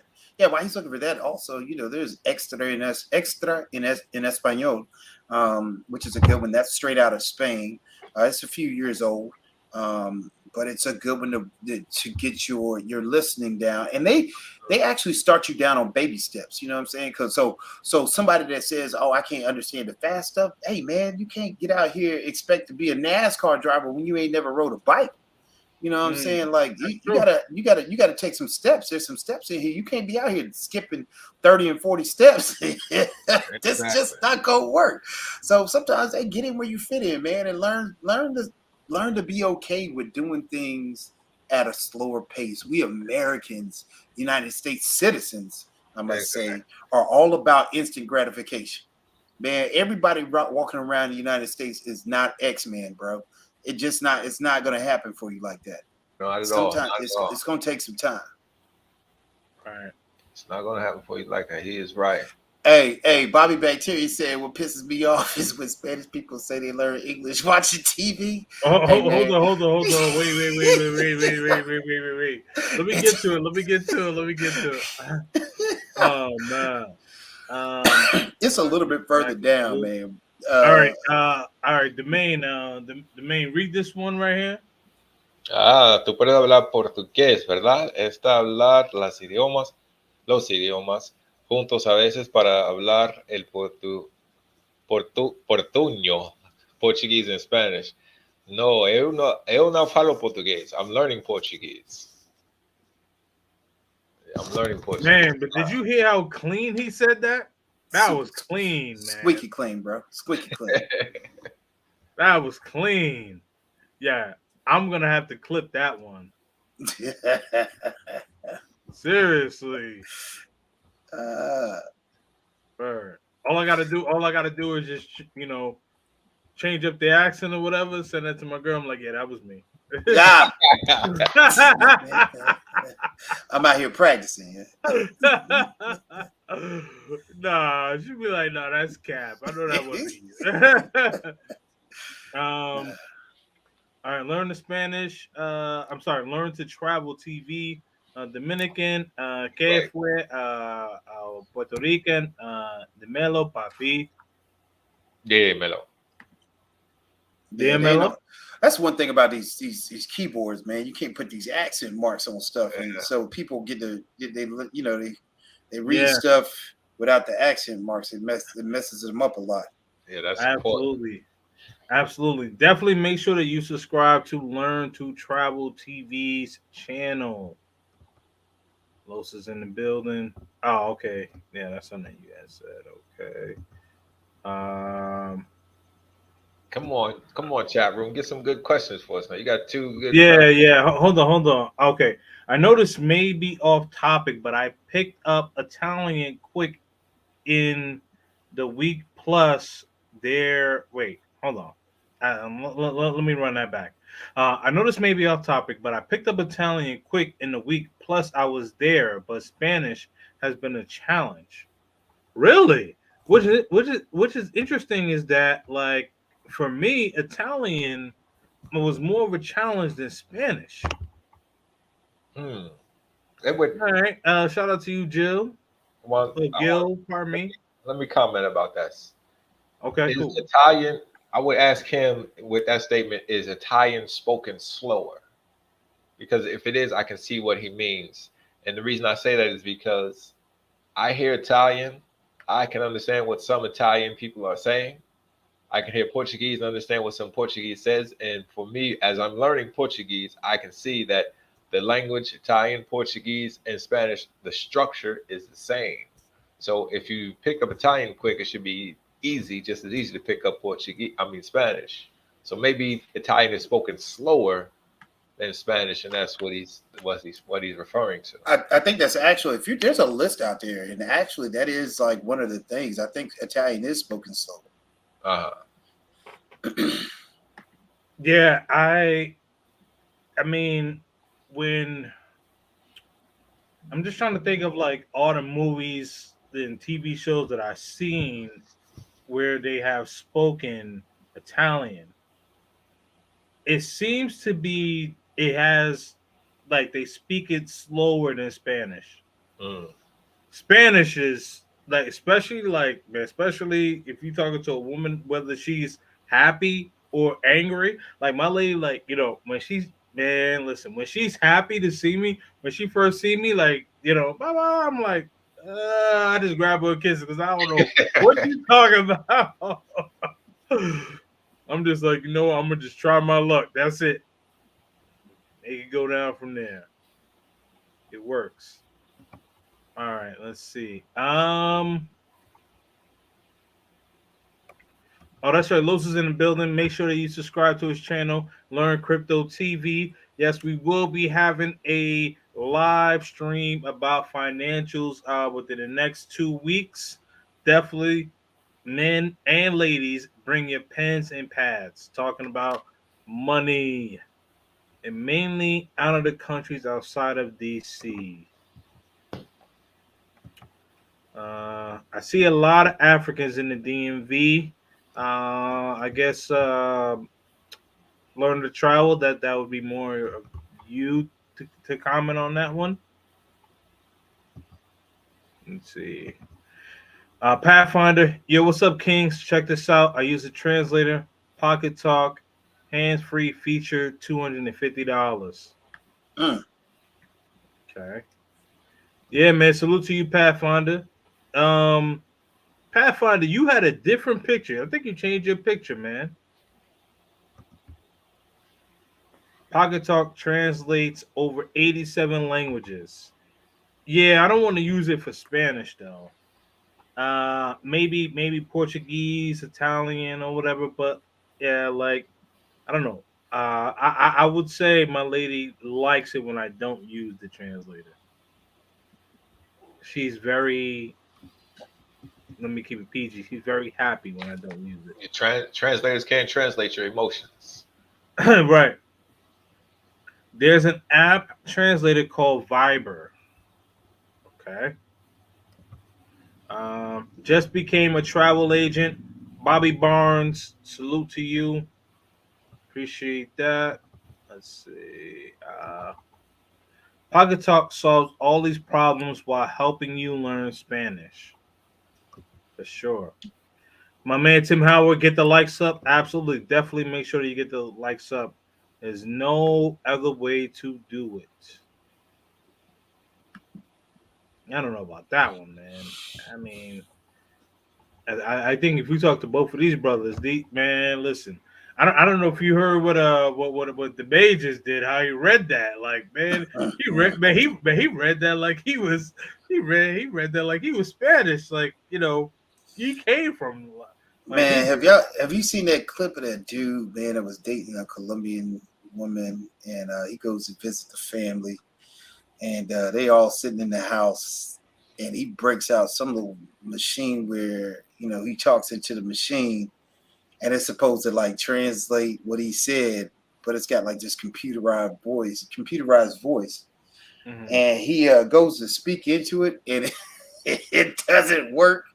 And so now the whole thing, it's like a reality. Oh, it's like 90 Day Fiance or something like that. It's like an episode from there. And Okay. man, the whole family, there's like probably 9 of them sitting in the room right there. And he's like trying to get it to work. It's not working. He knows like 2 words of Spanish. And he's been dating this girl for like years, I think. Yeah.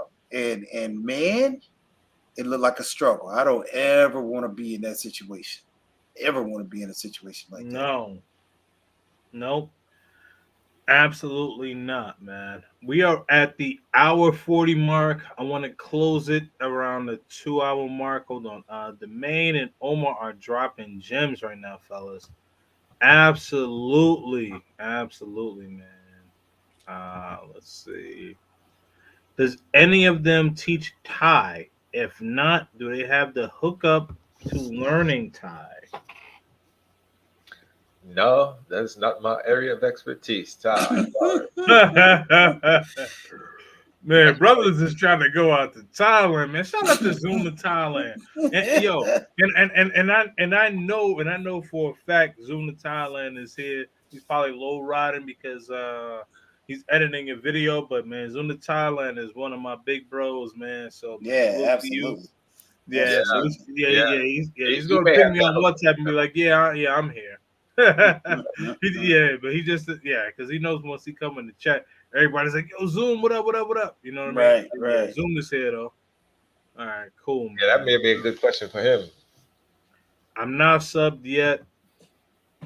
Pro subbed, yes. Hey, Bobby, you better be subbed to me, man. That's what that comment before was for you. I think he was saying that comment before that one was when you were talking about the getting my cash app jump. Okay. All right. Definitely make sure that you are subscribed to Profe Don Omar Habla Camingo TV. Mexicans, okay, so my man German, Mexicans look down on Salvadorians and Guatemalans. Latin America, I mean, okay, so let me say this. So, like, I'm West Indian. In the West Indies, you got people that look down upon people. Like, it just is what it is. Like, Mhm. yes, West Indians, like, we're all a community, but like we got sometimes some Haitians don't like Jamaicans. I'm Jamaican. Sometimes we, not saying we, but sometimes Jamaicans don't like Haitians. Sometimes Jamaicans don't like Guyanese. Like, you know what I mean? Like there's always something smart or smart alecky to say about someone from another culture because in the West Indies we think we the best. Like Jamaicans, we say, we have the saying, we say we lickle, but we tower all, which means that we are small, but we bigger than everybody. You know what I Mhm. mean? We Mhm. flex on everybody. That's basically what that means. Mhm. So it's like, all right, you Trinidadian, but I'm Jamaican. We lit. What's up? You ain't lit. You know what I Mhm. mean? Now, that's not necessarily true. I don't believe in that, but I'm just saying that, you know, that's how it is, and it's probably that same way for Latin America. You guys get what I'm getting at, right? Yeah. Absolutely. Absolutely. Yeah, I mean, yeah, I would agree with you. I mean, I don't even know where that comment came from. Mexican looks down. That didn't come with any flow of the conversation we're having tonight. But Yeah, I'm I sure, don't know.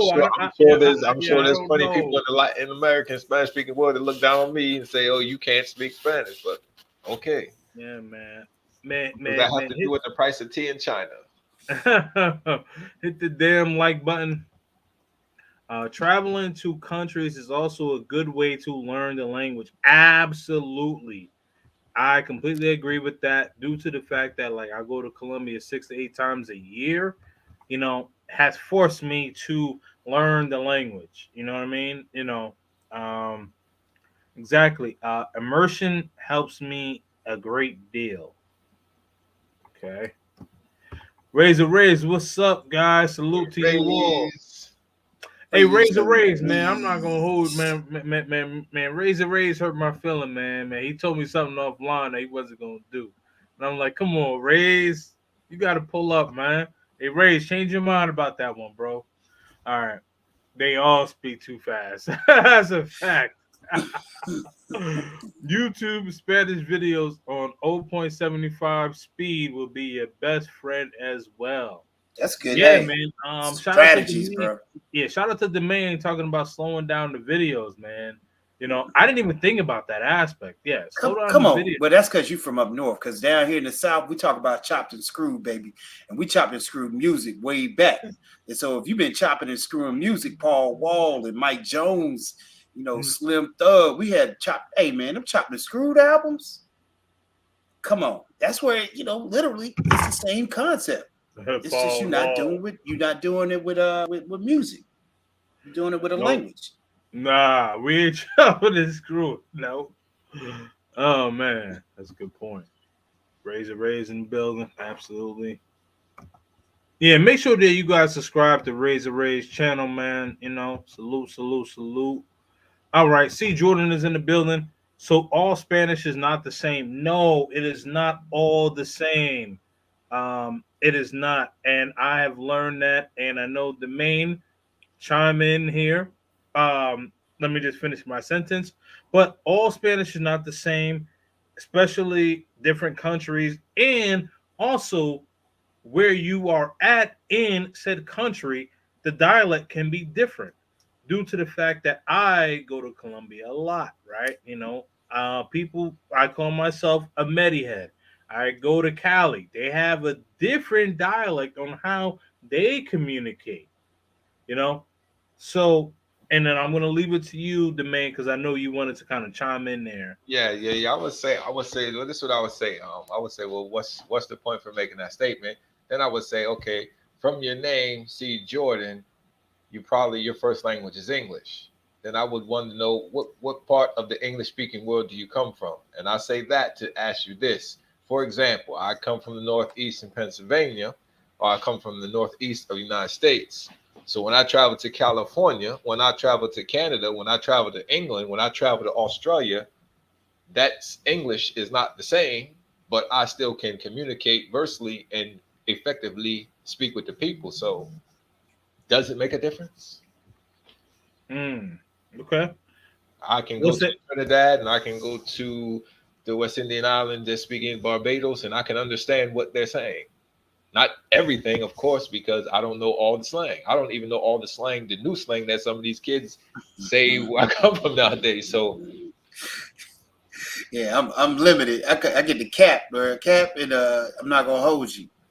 yeah. I just learned. That Yeah, was yeah, like yeah, yeah, yeah, that's yeah. like last year.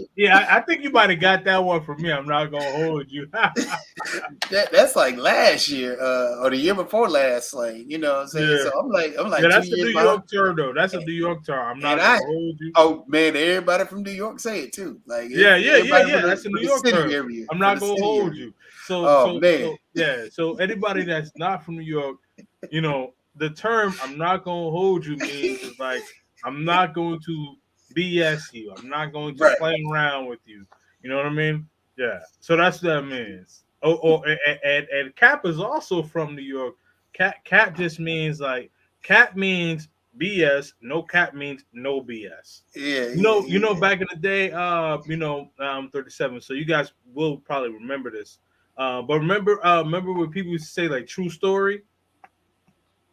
Yeah, so true story, yeah.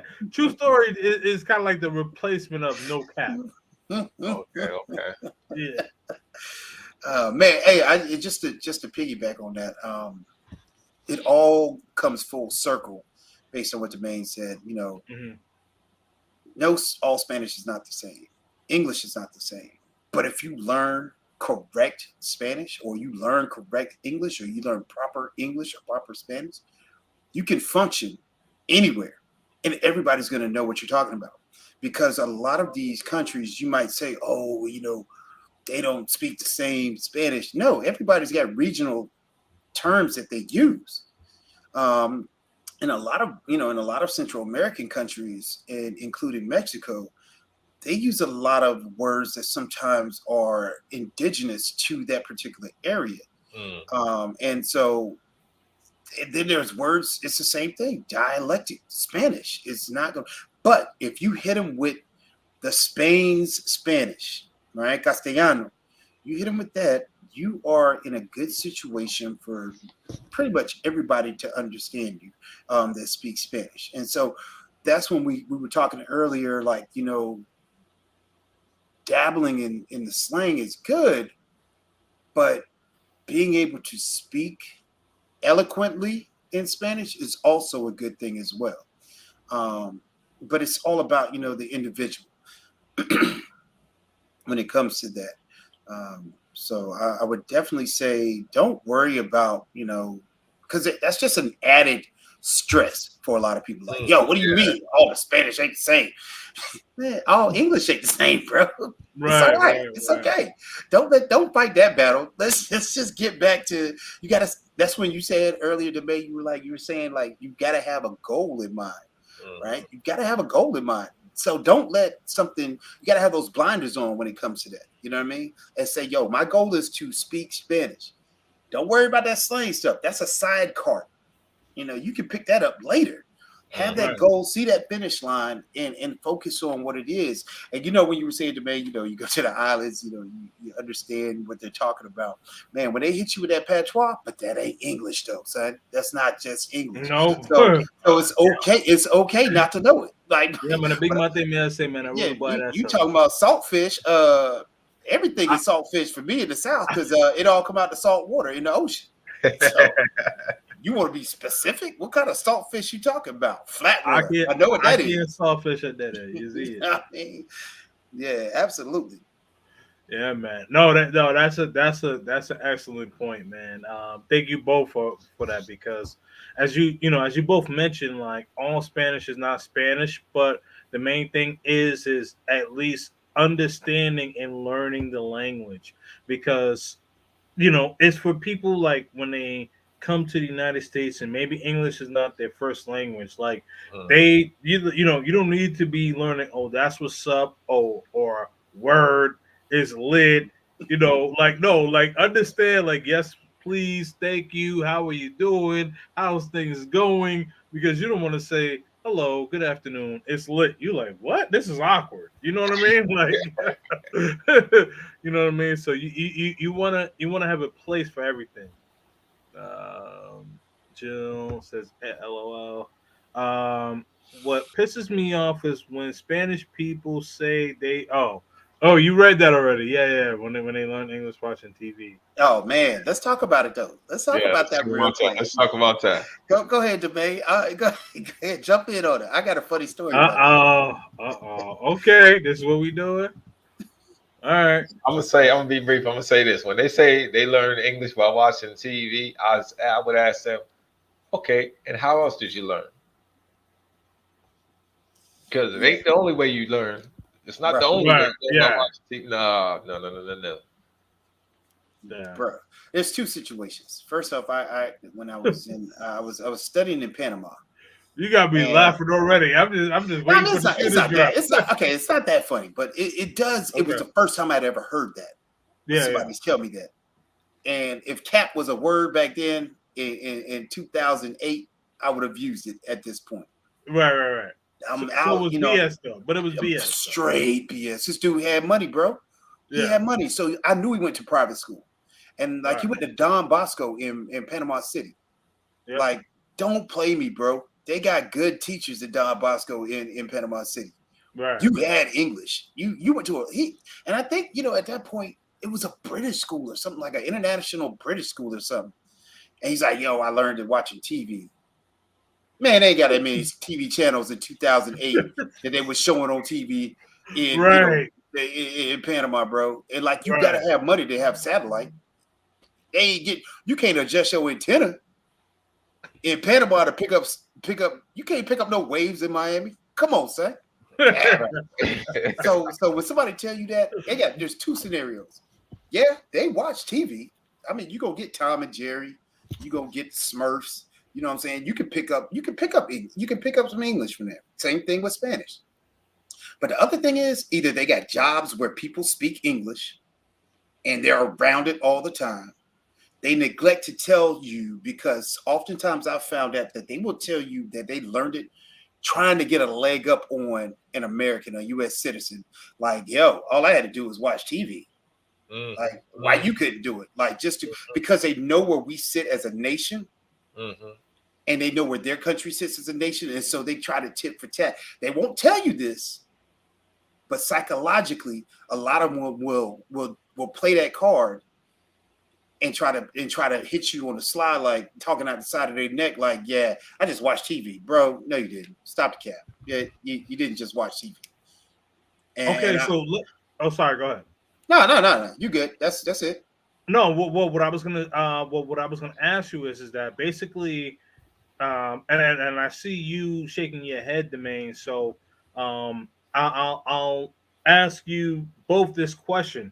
So you are basically saying that they are trying to, I guess, belittle, but trying to level themselves up because they know that in the United States we are deemed superior more than their country. Is that an accurate statement? Yeah, well, I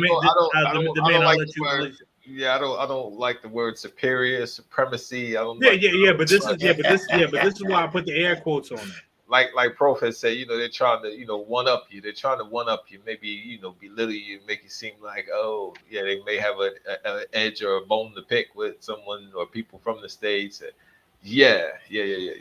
But that's what it is for the most part, because as a person who's learning a third language and speaks two languages and study other languages, you're not just going to learn by just watching a TV series and just.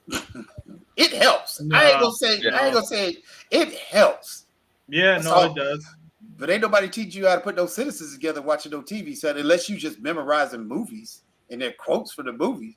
Like, I'm gonna tell you what I would have done. I would have watched, like, for me, somebody that wants to learn Spanish, say I'm out there. Like, my favorite movie, if I have to pull it, would be Friday.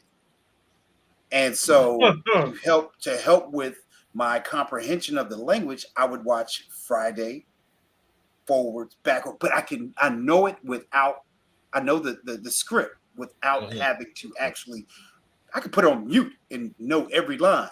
That's kind of like something I saw on social media. Somebody was doing the Rush Hour 2 joke where my man Chris Tucker and Jackie were talking to the man. He was like, "I'm talking to you." And he's like, "You, me, who, you?"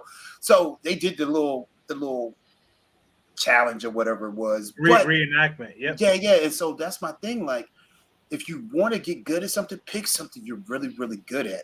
A movie, a song, and just listen to it or watch it in Spanish. Play the subtitles in Spanish and put that thing on repeat for like 30 days, right? Now, granted, you're not gonna know like how to have a conversation, but your pronunciation skills and your comprehension skills of listening to those words throughout a 2.5, an hour and a half movie or whatever are going to be really good. They'll be better than when you started off 30 days before. Right, exactly. Absolutely. Gotcha. Okay. All right, let's see. Oh man, well, I'm all the way down. I'm sorry. No. You're good. No, you're good. I'm trying to get down there.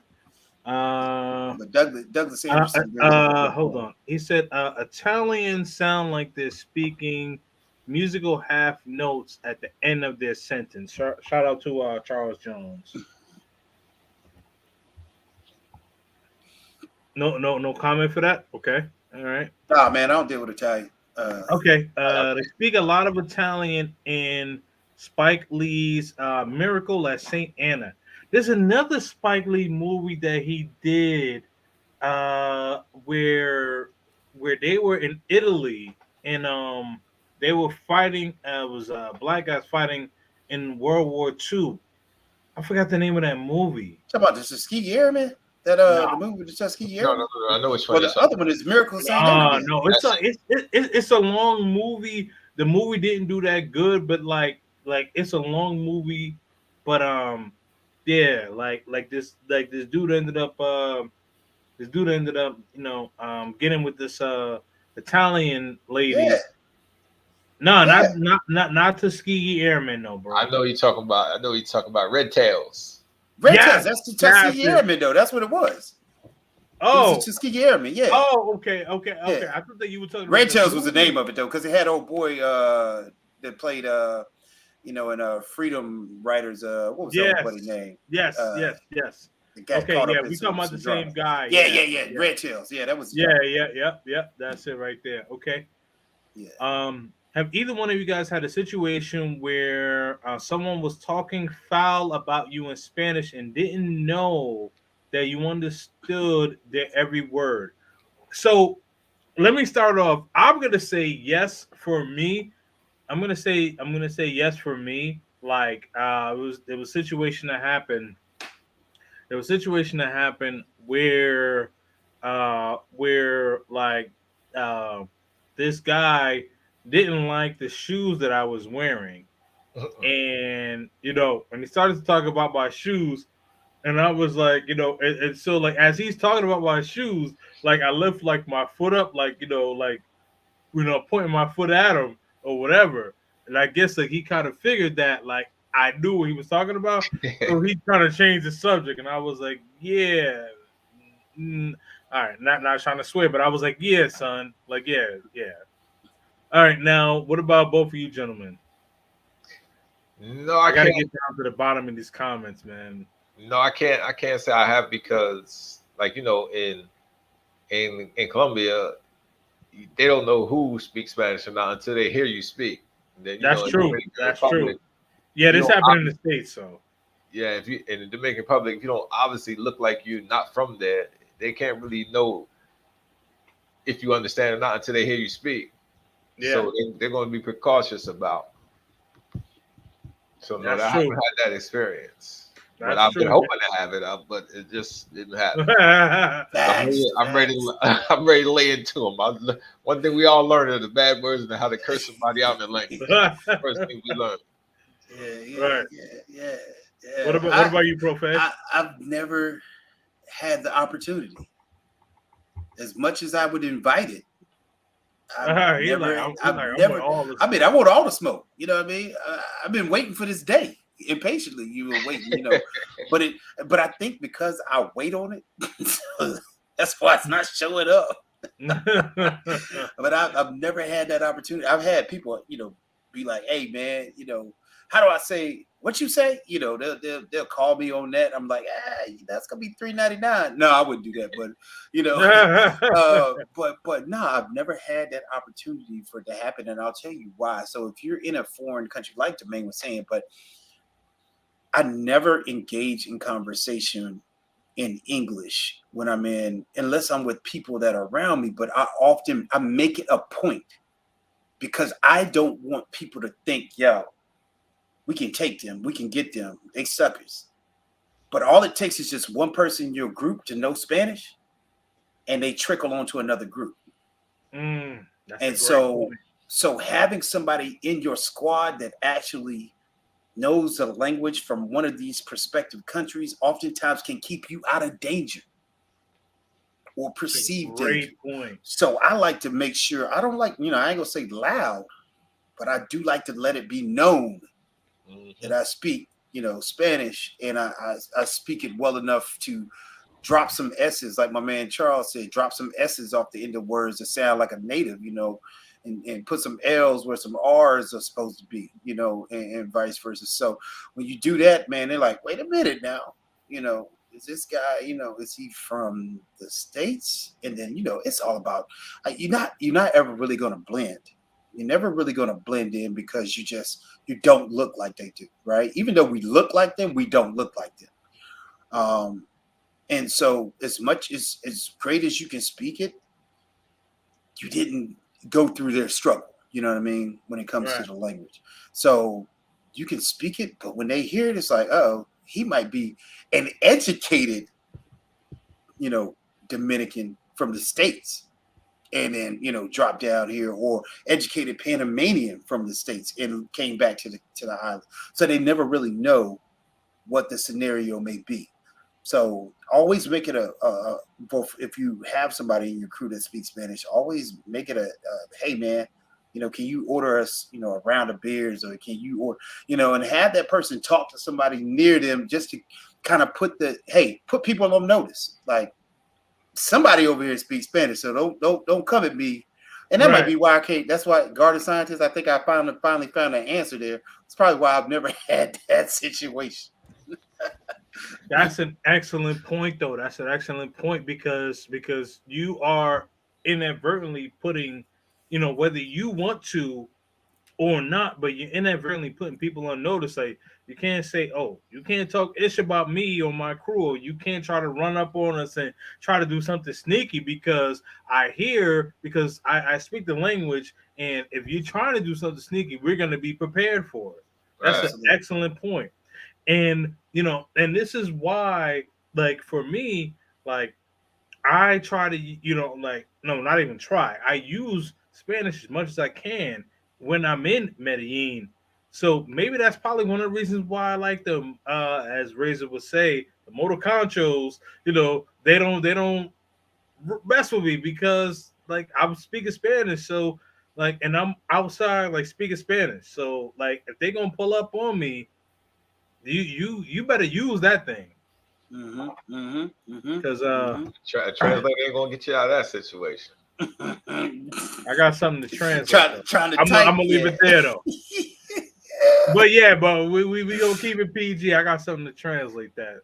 But motivational movements. A good idea to go to universities in the country to find a Spanish speaking teacher to teach Spanish. Is that a good idea? I mean, it could be depending on how much time you have in the country. Depending on if that teacher, you got some teachers who might be in the university and they're under contract. They're not trying to take on no private students or private classes, but it could be. There's a lot of Spanish schools in Spanish countries, so in Spanish speaking countries. So, you can always drop it, and they're reasonable price. They're reasonably priced as far as if you're coming from the United States. They're reasonably priced to take a week of class or 2 weeks of class while you are actually in the country. I know a lot of people go to Sosua, but there's actually a Spanish school. Sosua now? Yeah, well, yeah, call it what you want. I mean, I'm not gonna call it that. I love it. It's a great city. Puerto Plata is a great city as well. But there's actually a Spanish school, not like right across the street from Bailey's. Like, people don't really realize that because they're not there for that. but there is one there. There is one there in that little city. So, it's definitely a good idea if you have the time. Like Jermaine was saying, if you have the time, absolutely check out those schools, man. All right, for sure. All right, Tim Howard, make sure that you like the stream, share the content, subscribe to the channel, and support the show. Definitely. Charles Jones, another great app is italki. It connects you with native speakers, great for tutoring and practice. It's a good point. I have not used that app, but I have heard of that app. What's the aspect of learning Spanish? Did you both struggle? Wait, what aspect of learning Spanish did you both struggle with the most, and how did you overcome it? That's a great question. Love it. I'll jump on it right now. So my biggest thing, my struggle, was something that you really don't need in everyday language when it comes to Spanish. It was switching over into the subjunctive mood. Most of our conversations that we deal with are in the indicative mood, where we state facts all the time. Subjunctive mood, even though we flip over into it in English, we don't necessarily, 95% of the people in the United States right now have no idea what I'm talking about when I say switching over into the subjunctive mood. And so when you speak a language and you flip over, it's like, what? Like, I'm just talking, I'm just speaking. But Spanish is actually, you have to know it. You have to know why you say what you say. And so that was a struggle for me early on, learning how to utilize the present subjunctive, the imperfect subjunctive. Man, listen, that is, and how do you overcome it? It's just simply utilizing it and interjecting it into conversations as much as you possibly can. Even if it really doesn't fit, just throw that bad boy in there. And it's like, yeah, that was a good time for me to throw this in here. Let me go ahead and throw it in here and just see how people respond to it. So yeah, that was, I like that question, Sharon. That was good stuff. Yeah, Absolutely. Yeah, I was gonna say the same thing. I was gonna say the first thing I struggled with was the hypothetical with the subjunctive move. Like, if I were rich, I would buy a car. It's that easy in English, but then if you don't know about the subjunctive, you don't know that you jump into it like that, because you can't say were, because were in English is we were at the store. Okay. And then if I were rich, I would buy a car. So we use the same word, but in Spanish you don't use the same word. Nope. Like that. That's why I know these people are out here learning English by watching TV. No. Right. That's how you know people ain't learning Spanish in 6 months. Right. This is English is harder to learn than Spanish, bro. It is. There's so many different pronunciations. Man. Yes. Nah, man. That GH, that PN. Come on now. You can't tell me people out here. Bro, there's like so many words in the English language, man. Let me tell you, like that silent G and that. Come on now. Right? Yes, that's perfect, right? A gnat, yeah, there's a G in that. That G in lasagna. Come on now. Right. All right, man. So I'm gonna close out with these brothers soon, but let me get through. Let me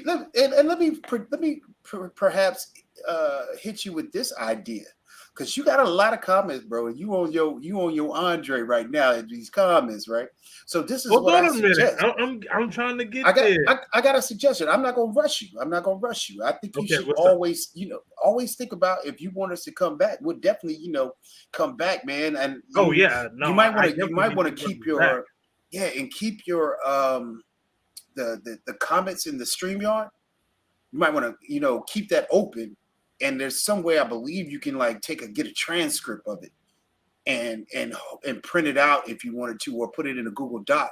That way you can look at some of the questions that were, asked towards the end down there, if you don't get a chance to get to them tonight.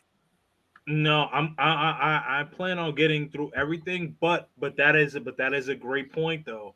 That is a great point, because what I want to do is make sure that I get through every question, because due to the fact that I have both of you gentlemen on here, and a lot of the people that are subscribed to my channel, they travel through Latin America, so at least understanding, or at least trying to get some understanding of the language, is very good. So, but that's a great point, and thank you for putting me on notice on that one. And we could talk more offline about that one for sure. Definitely make sure that you like and subscribe to the channel. You are so correct. That came out of left field. Shout out to Muchi T.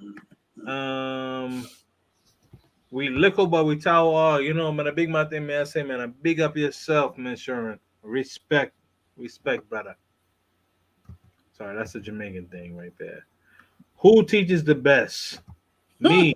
My man Khalil Dowry in the building, baby. That's a troll. That's why I said me. Usually people look down on others if they feel like they are economically superior, so I can hear how some silly Mexicans can think that way. No different from Americans who look down on immigrants. I agree with that one. There it is. Trying Scottish English. Yeah, good luck with that one, Moochie. Ooh. Jamaica, Jamaica. Bup, bup, bup, bup, bup, bup, bup, bup. Yeah, man.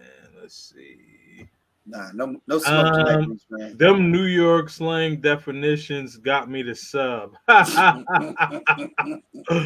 ain't gonna hold you. You know what's a dub, no cap. You feel me? Man.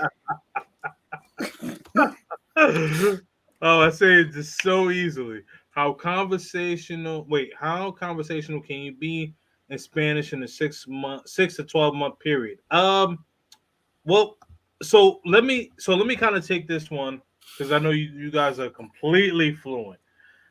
I would say that you in well, depending on how hard you are studying. If you are studying tediously every day, you can be completely conversational. Will you be 100% fluent? Maybe not, but I would say you would probably be about 75%, 6 to 12 months, and you can, you know, get away with being able to have a conversation, whether you're going to the supermarket, picking something up. You'll be able to get away with some things. What say you both, gentlemen? I'm sorry, I'm trying to speed through these comments here, bro. Domain, you can go ahead and take that one first, sir. Okay, our conversational, can you be in Spanish 6 to 12 months? Uh, that's a good question, but I would say depending on what subject matter you're conversating about, and it depends on how often every single day you're going to immerse yourself in this practicing and speaking and learning the language and how much you retain. If you want to look at if you and depending on where you start, if you start from zero, and in about 6 to 12 months, you could probably go from on a scale of 1 to 10. If you start from zero, you can probably get yourself up to maybe a 5. I would say there's a good chance. I'm not going to say it says how conversational. So let me address that. I'm not going to, because that's not fluid. That's not being fluent. So Right. conversational in 6 months is very attainable. Yeah. And it's all about how you position yourself to do it. I have a term that I call domestic immersion.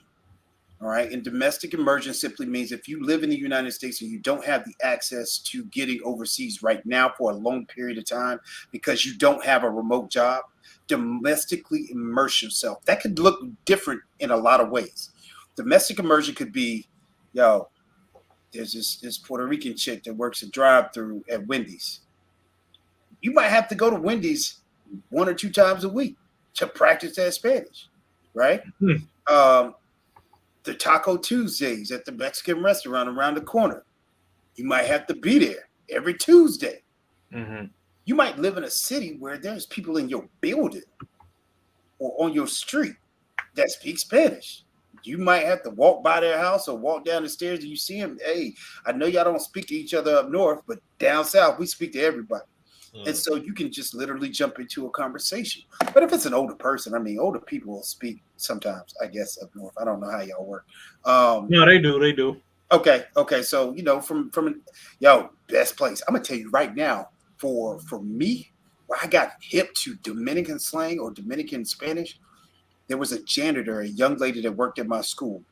And she was, well, not young lady, she was older than me, but that's neither here nor there. But I would stay after every day when she was cleaning up the entire school, and I would walk and talk on a daily basis. This is early on in my life. And just having that constant conversation day in and day out helps a good deal. So put yourself in a situation where you can utilize Spanish every day. The bagger at the grocery store, the cashier at the grocery store, the car wash, anywhere you can find somebody, the food cart guy, man, anywhere you can find an opportunity to utilize it, utilize it. Gotcha. How long did you guys take to get to be able to have a decent conversation and then fluency? Kind of goes back into like the last question, right? Mm-hmm. Because they were saying 6 to 12 months. So I would say I would say like if you really, really want to be like completely fluent in Spanish, we're probably talking about 2 to 3 years. Oh man. Um, conversational. Oh, sounds good, bro. Yep. Okay. I don't Conver- know if he's talking to me or not. Muy okay, bien. yeah, conversational. I would say, and it all depends on the person. It all depends on the person and how fast do you want to attain your goal, and how goal oriented are you in achieving what you put out there for yourself. There are some strategies that you can implement, right? I've given you a few tonight. Domain is giving you a few tonight, but there's some strategies that you can implement that will get you there fast. For me personally, man, I'm old, so yo, there was an ice storm in 2000, Jesus, two, and the power went out, right? Power went out what was it, 2002? Jesus Christ, yeah. No, 98. There was one in 98 and one in 02 in South Carolina, in North Carolina. So when stuff like this happens in North Carolina, yo, it shuts down the entire state. Like we don't know how there's an ice storm though, right? We Oh don't no, know how to I react. know. I know. I forgot what year it was. I want to say it was like what 2015, 2016. Yeah, It yeah. snowed in Atlanta. I think that Atlanta Shut it had like down. 5 inches of snow, Right, and they shut down everything for like right, 2 days. right. So what happened was for me in college during that time frame, and I want to say it was 98, 99. Um, two of my friends actually had girlfriends. One was Colombian and one was Venezuelan, and they actually were there in cooking, cleaning, doing the regular stuff. But they were not in school. They were like locals in the campus area in the city, and so they would literally stay there, and I would practice. They weren't even my girlfriend, but I was practicing my Spanish then because I'm like, how would I pass up this opportunity to utilize the Spanish? So I think for his question, for me, it literally, because I was so far advanced at that point in college, it might have taken me to being super conversational 2 to 3 weeks, right? But I had already been studying Spanish. So you can't put me in that, bracket. But when I really went in on it, it was like 2 to 3 weeks. Fluent wise, I think that goes back to studying abroad. And like so many people have said tonight, that's an opportunity that you cannot pass up if you have that opportunity Gotcha. Okay. as line right now. And if you've got 2 weeks vacation, take 2 weeks to go to these countries and actually study the language. You don't have to go down there, just for vacation purposes. So for me, I was in school studying abroad 3 times. I think the first time I was down there for 3 months, I think 3 months, it took me 3 months to become fluent. But that literally, I was living in a house with, Mexicans. So legit, I had to, they spoke zero English. And this is before smartphones. So there was no iTalki and all these apps y'all talking about when flip phones were still around. You know what I'm saying? That you was either sink or swim at that point. Gotcha. Okay. Can't remember if I read this one or not. No. Why do you say it may not be the only way? I know people who have not taken classes but sing every word of an English song. May not learn everything, but I am sure some pick up that way. Now, okay, so we're not saying that some people, they may not pick up some things. We're talking about being able to be completely fluent. Like, like yeah, like if we say like what's the Cardi B song? But I don't know. I don't know, like these, what's the show? What's the song? WAP or something. Bodak Yellow or something like Yeah, that. Bodak Bodak Yellow. Yellow. Yeah, yeah, yeah. Of course, you can learn the lyrics to that. But I'm saying, like, are you going to be able to actually have a full conversation? No. I mean, All you're right, gonna have a Charles Jones. conversation, but it's gonna be kind of broken. You know what I'm saying? I'm not gonna say you can completely be like 100% fluent based on, Right. because I know like 12 songs. I got a karaoke repertoire. Like I can go in there now. If we're at the karaoke club, You know what I'm saying? I'm getting it in on Wednesday night. You know what I'm saying? Right. Got you. Charles Jones. Yes, but you really need to immerse yourself. A course is great, but can only get you so far. Absolutely. German, he said, "Damn, Omar, that's deep. Many Dominicans learn through music, videos, He music. said it twice. Yeah, right. They do a Music lot of watching videos, music videos and music. movies, Yeah. spending time with English-speaking foreigners." Oh, there's no Yeah. comment that first one. So it's music videos, then music, then movies. Okay, got it. I see what you did. Yeah. But yeah. Okay. Salute to everybody. Does Google Translate text to speech help? Ha ha ha. It helps with the dialect sometimes. Yes. Red Tails. Yes, that's the name of that movie. Yeah. Yeah. Okay. What's good, chat? Bruce, my man, Bruce Rain.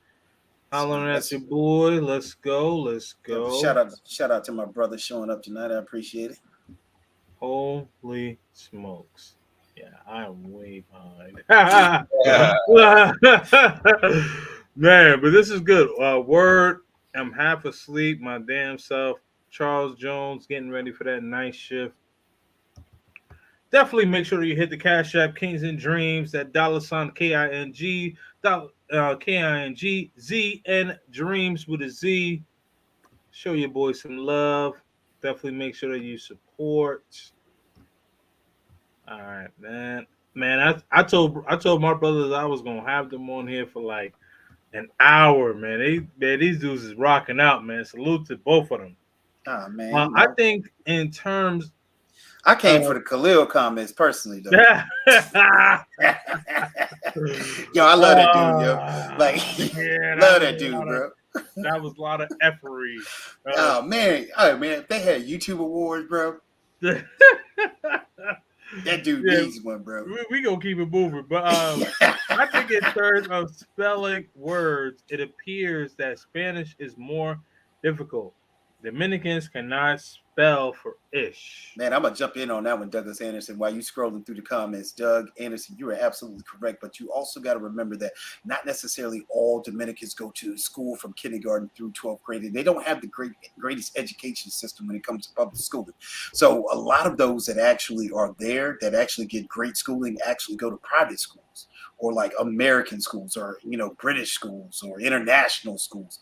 So there's I do agree with that, because I've seen some Spanish and I'm like, bro, and when you type back in Spanish, oh man, they like, wait a minute, oh, he must have went to school. It's so hilarious, so hilarious. That's a funny thing. Educated. Yeah, right. Yeah, that's a funny thing you would say that, because I have to be correcting them Dominicans and even some Colombian people. I'm like, I gotta correct them. I'm like, yo, they want to argue. I say, just look it up. There's no argument. Look it up. They say, oh yeah, you're right. So it depends on that education level. But honestly, if you got a good education, you're learning Spanish. Spanish is written the way it sounds, and there's only 5 vowel sounds, so it's that easy. It's easy. English, we have 10, so imagine that. Wow, great point, man. Where's Los at? I saw Los earlier. Oh, okay. He's talking about the whole troll situation. Yeah. Nah, man. We are. Khalil said he do it for TV, man. That's all good. The best way to learn is being immersed in a Spanish-speaking country. Hearing it a lot helps. I completely agree with that one too. I'm gonna fall. I gotta say this. The United States is damn near a Spanish-speaking country now. Yo, you can go up and down the street and find out of 10 people, depending on where you are. Now, if you're in the Midwest and like Kansas or like North Dakota, South Dakota, somewhere, you might not. But on this East Coast, and I'm talking about the East Coast, because that's all I really can talk about. Yo, out of 10 people, maybe 5 or 6 of those people might even be the West Coast speakers. Though. Yeah, oh yeah, definitely. Yeah.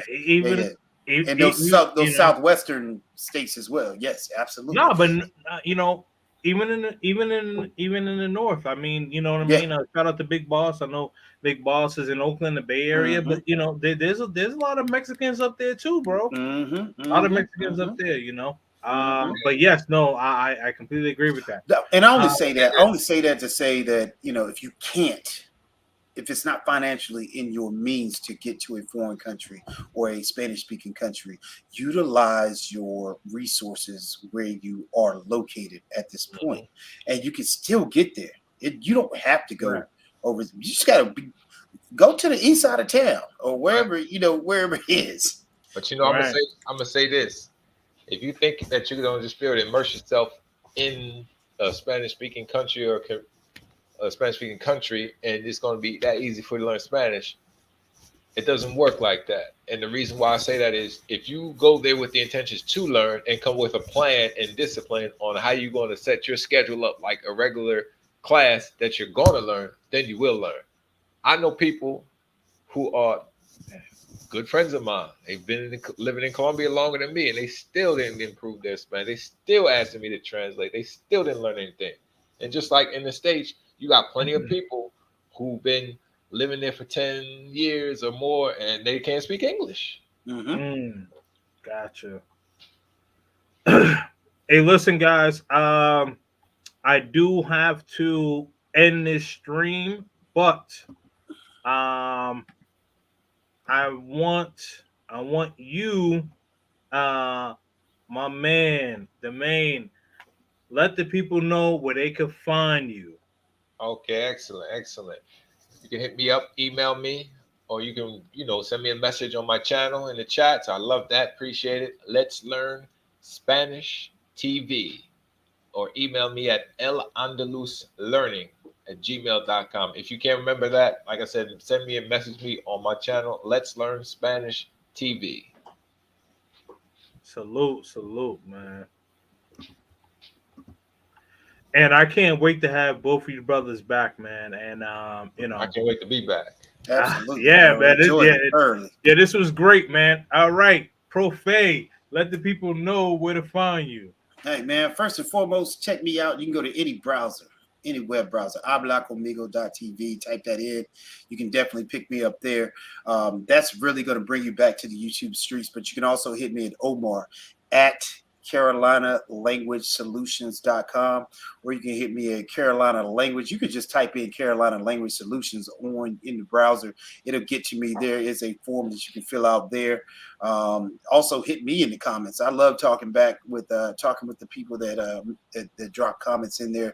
Jamon is one, Gil is one, definitely Felicia. So and I'm seeing a lot more people there.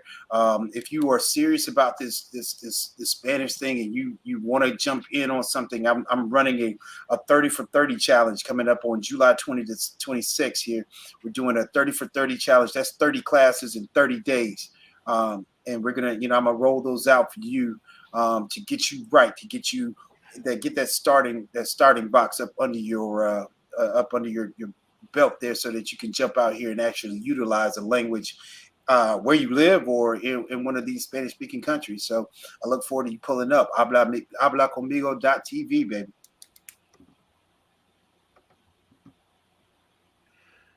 All right, man.